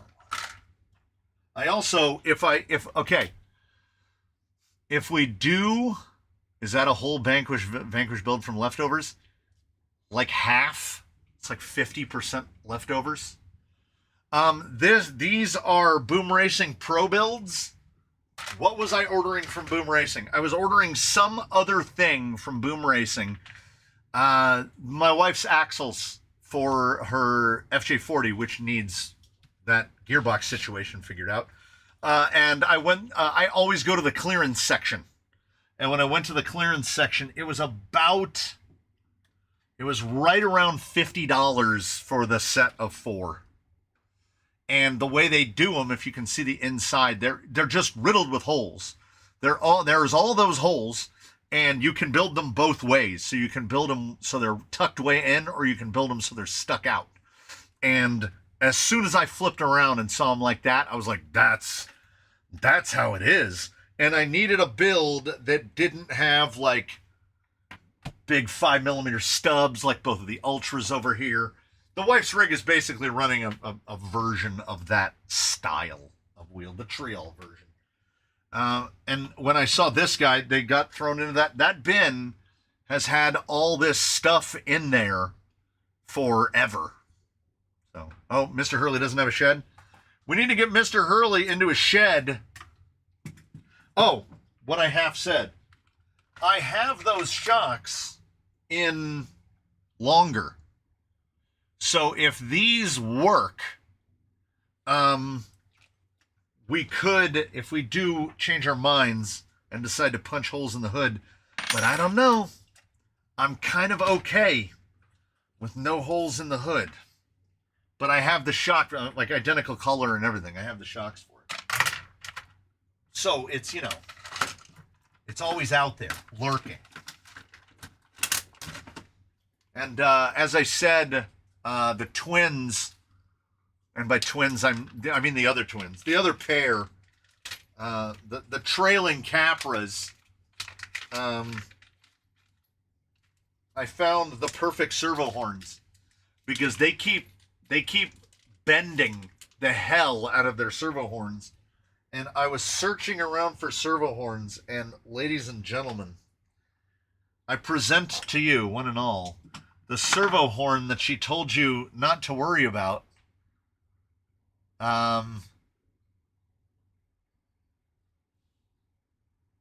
Do we need, I feel like we need servo horn for scale.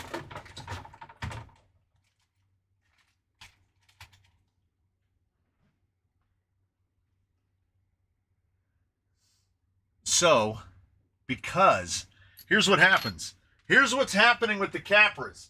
Every time I run BTA, I tend to run one of these, the mega clamper. that's got the huge clamp at the back. Here's the problem.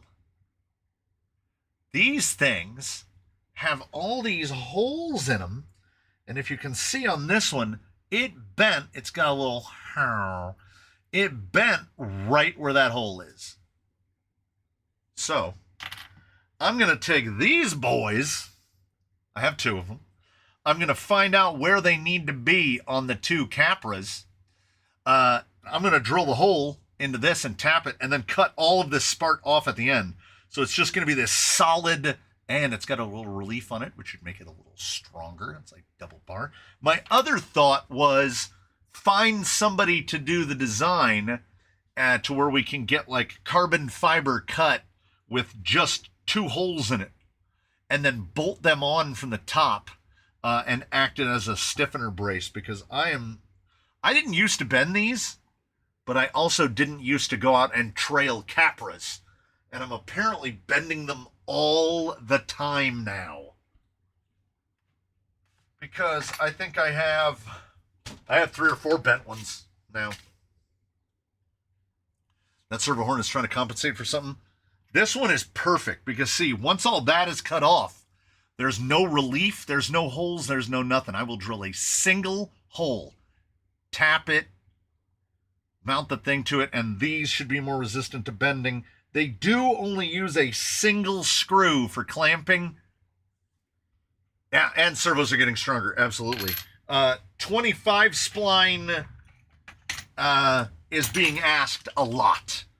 A lot is being asked of 25 spline to withstand what servos are today. What about element steel horns? The element steel horn is fine. The problem is, when you go BTA, your servo horn is long. And it has to be, because typically the servo is not up high enough above the truss to where it's not gonna nail the drag link into the axle itself. So it's just finding one solution after another, and then they will just create a new problem to confound your old solution. So I've done a couple rigs recently that got converted from SOA to BTA, mostly for clearance. I had some early concerns about clearance with this guy. I am now more than ever so glad that I didn't go with Capras and that I just went with the axles that I already had, because when I took the Pro builds apart, it hadn't even clicked in my head that they were flippable, that they could be flipped. Once these were flippited, what are we actually looking at? This is 260 outside to outside. I'm on board. And on this suspension setup with these links, no other nonsenses, are we still? We've drawn in a little. We are at 318. So probably 313 or thereabouts on wider axles, but we had to source our own upper links and whatnot. And then, of course, placement, the spacing and link placement at the lowers, whether they're closer together or further apart. Triangulation, honestly, that's plenty. Seems like plenty enough. Needs 95s in the rears for the uppers. It needs all the tabs installed for the fender flares. The way I figure I'm going to do that, I don't know if it's smart, but it's the way I'm going to do it anyway, is I'm going to take the front flares. I'm going to cut these out of the plastic. I'm going to attach them to the tabs, and then I'm going to kind of hold them in place and mark where I need to drill the holes, and then hopefully things will line up. It will be a whole lot easier to mount the rears, which will just blep. Just go on like that. And I want them big fat ones. I want big mud fenders. All the way out to the outside of the tire. That's where we're going. And we'll get it. We'll do it. We'll do the thing. 1.3, probably a little soft, but it's not bottomed out. It's just that I know that there's more stuff that has to go on it. An easy fix in the rear, I can just go one hole down on the shock and then it would be sitting right there. It'd be sitting as level as I want it. So, you know, it's better than bad. That's for sure. It's better than bad. Don't even need to cut that much out of the fender. Well, again, we're counting on Capras, which are going to swing that tire more. You know, it's all right. Is the VP stubby available as a kit, or do you have to build them? You can buy the stubby quote unquote kit, which has the BTA bracket and the shorter skid piece and all of those pieces. But if your VFD is already built, you have to fully disassemble it and rebuild it with all the new parts. There's no method to buy it. Like, nothing that I know of comes built VFD stubby. So you kind of have to do it yourself. I need more blocks.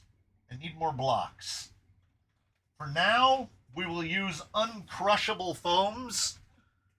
We'll use foams that came out of a set of tires, and these foams are so firm that we can easily balance that rig on it. I was going to weigh him to see where he's coming out roughly, but I've run out of foam blocks. Oh, the OT is easy because the wife is in a meeting right now, and she said, "I'm going to be in a meeting." This is the wife. "I'm going to be in a meeting until at least 4 o'clock." And I was like, okay, then I'm in no hurry, so I'll just continue to babble. And then I'll take this, like I haven't put this stuff away yet. If she's going to give me bonus time, man, we're going to use that bonus time,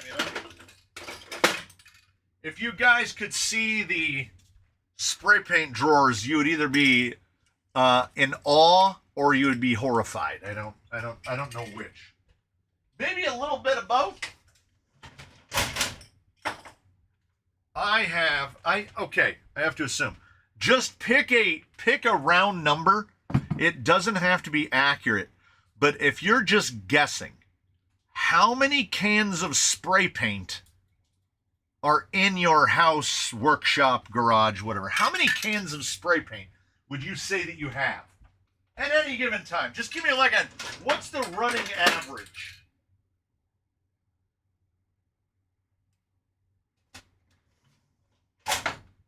Because I want somebody to put up a number higher than what I have, but I have this disturbing feeling that no one's going to be close. I have 3. Does the real do you really have 3 cans of spray paint? Okay, Spear Rock makes me feel a little bit better.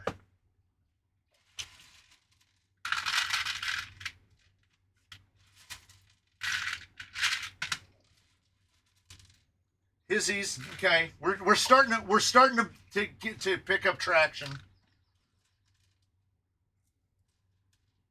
Oh, if you're guessing how many I have, none of you are even close. Like I said, it's too many. And, also, anyone with one of these, what the hell are these? I can't. Are they supposed to go up here? I'm like, I don't know what those are. Let me do this in the cheesiest way possible.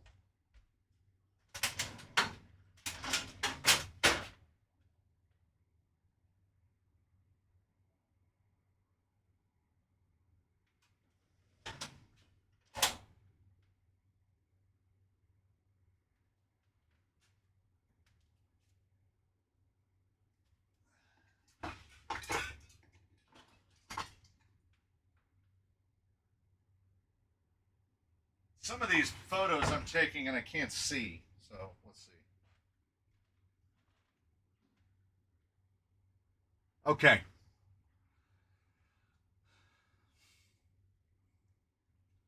So that's the filing cabinets. And then this is above the filing cabinets, and they go all the way back. Each one of these little acrylic pullouts holds a dozen cans. So there should be about 50 cans there. Then this is up above that because I didn't have any place to put all of that Max Flex that I keep buying. And then this is where all of the small cans live. So I would say less than 200. I'm pretty sure I have less than 200 cans of spray paint in the building, but over 150. So I'm kind of talking myself into it that it's less than 100. And then, of course, you know, so we keep the bottles of this format in this. And that doesn't count. I have like 6 of these. What is wrong with me? And the problem about that's a question that cannot be answered, because the answer to what is wrong with me is so many things. So many things. I just need a can of Glidden Clear Primer. Yeah?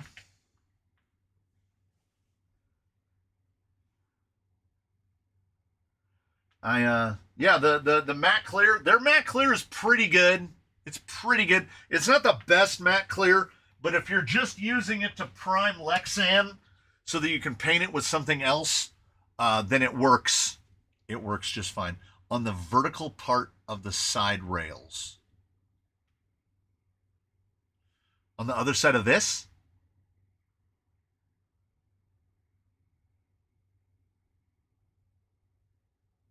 and you no doubt say, I haven't got any paint, I need to get more.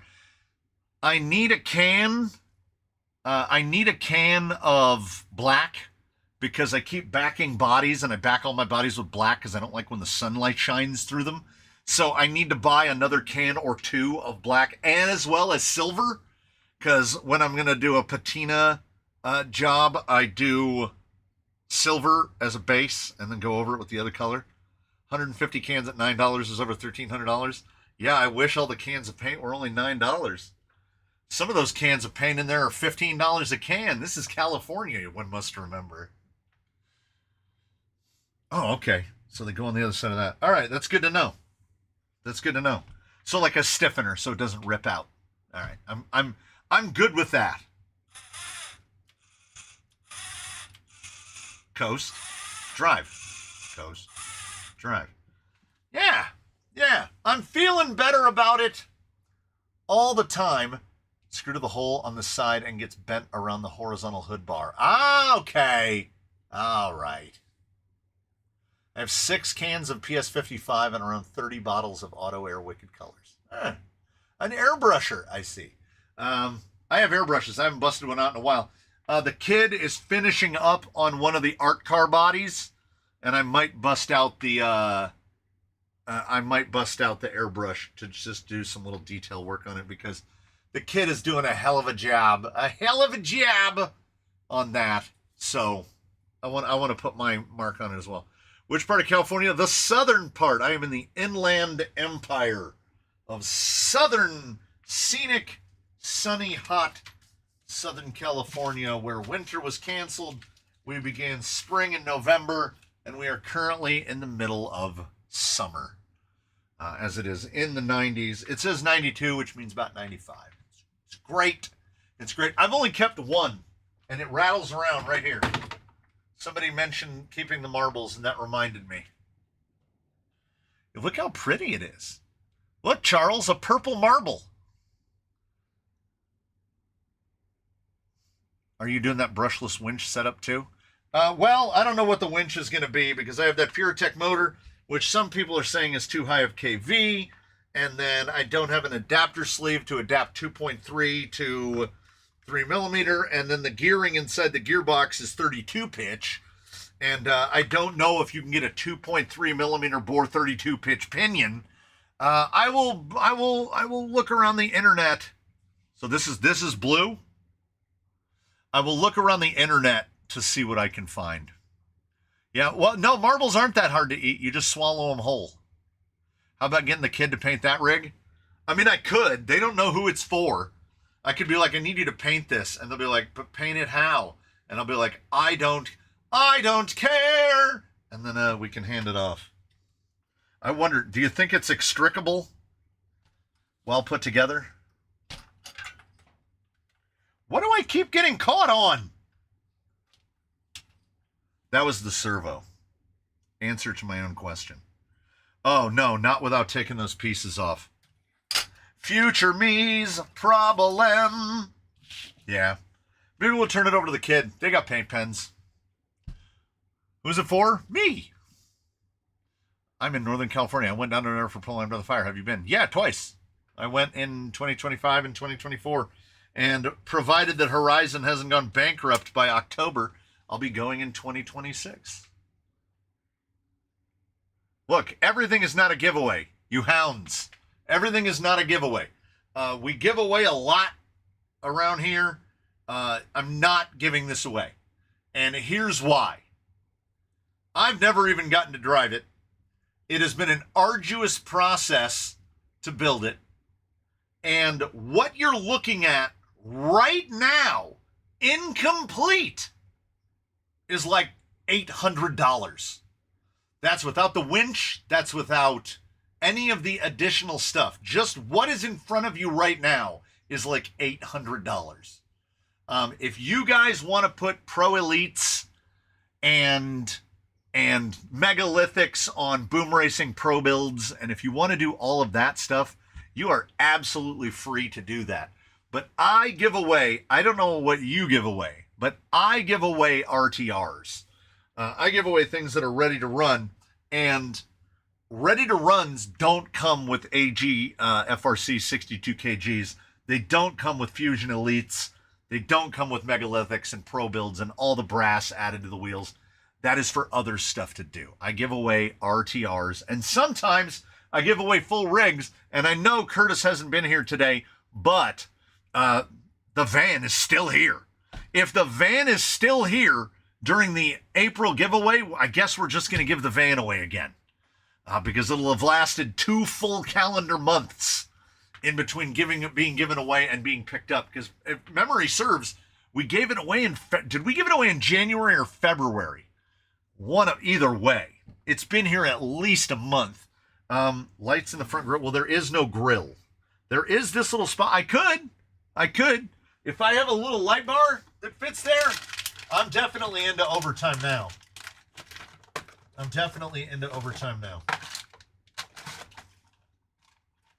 I might have a little, oh, is it too wide? Oh, that's a shame. That'd be cool.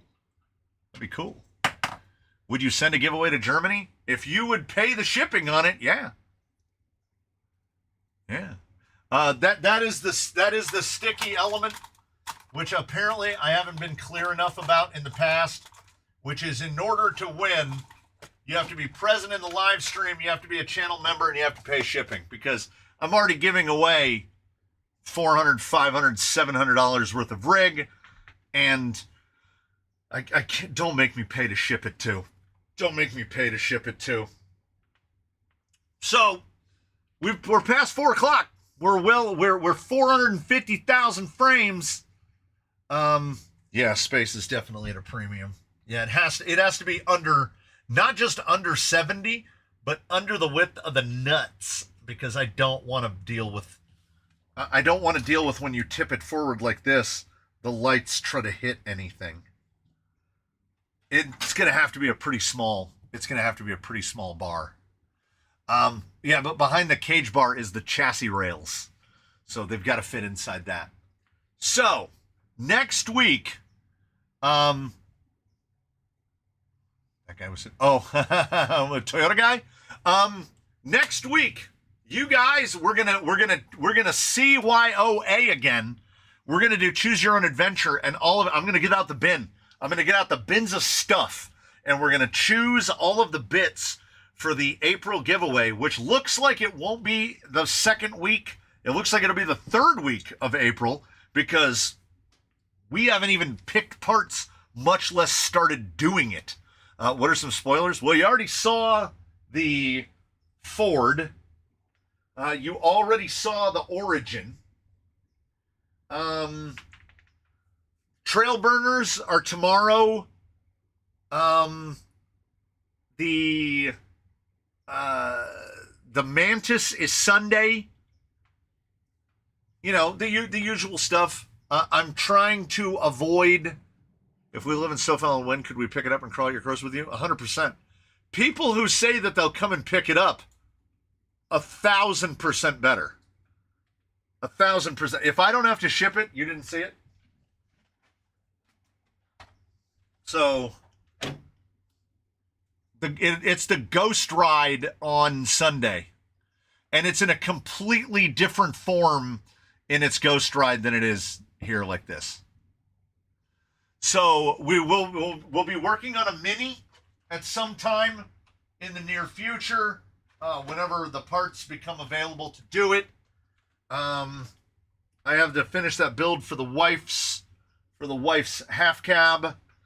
And then other than that, I don't really have any imminent Canyon builds. There was this one, the Mini that I'll be working on probably in like May or June. Honestly, that's probably like 2+ months out. And you know, we're going to go from there. We're going to give away at least one a month plus, and there's going to be the SCX6 stuff, because I got to get that SCX6 down and start doing the work on it, because apparently Shaker MT says we're giving it to Operation 11 Charlie. So there's I'm going to have to make multiple trips to the car at Proline to get Operation 11. So Operation 11 Charlie rig number 1 is basically complete. I have all the parts set aside for build number 2.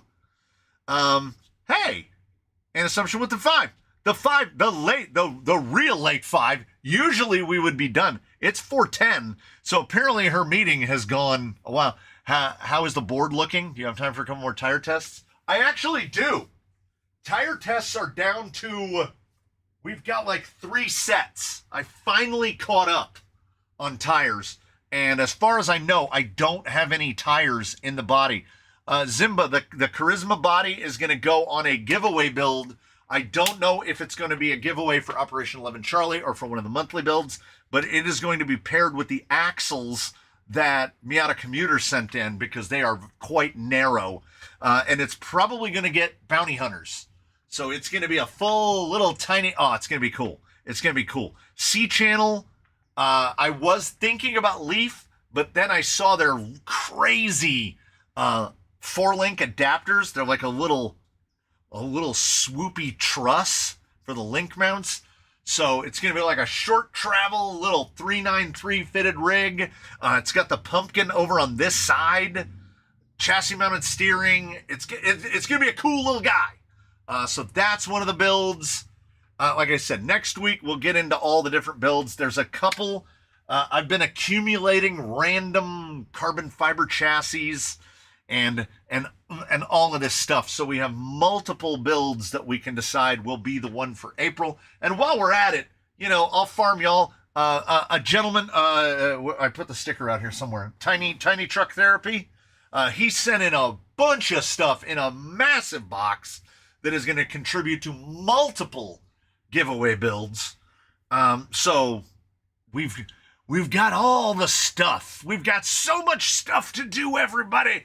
And I hope to see you for all of that. We're gonna wind it down. We're gonna wrap it up. We're gonna scooch. We're going full.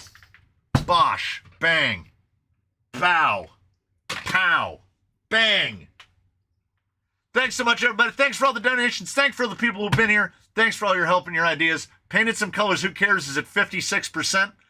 That is close enough as to be give it to the kid and see what they're going to do with it. Pretty good spin on the way out. Thanks so much, everybody. Look forward to those videos coming up over the next couple days and next couple weeks. I'm still doing real good. I'm staying at least 7 days ahead on content creation, which is a way you don't burn out, because I didn't touch a toy car yesterday and it felt pretty good. Tomorrow, toy cars all day. I will be in the Borderlands within 90 minutes, and I will stay there until my head hurts. So, thanks so much, everybody. I'll see you in the next one. Now, everything goes silent, and then it will go black.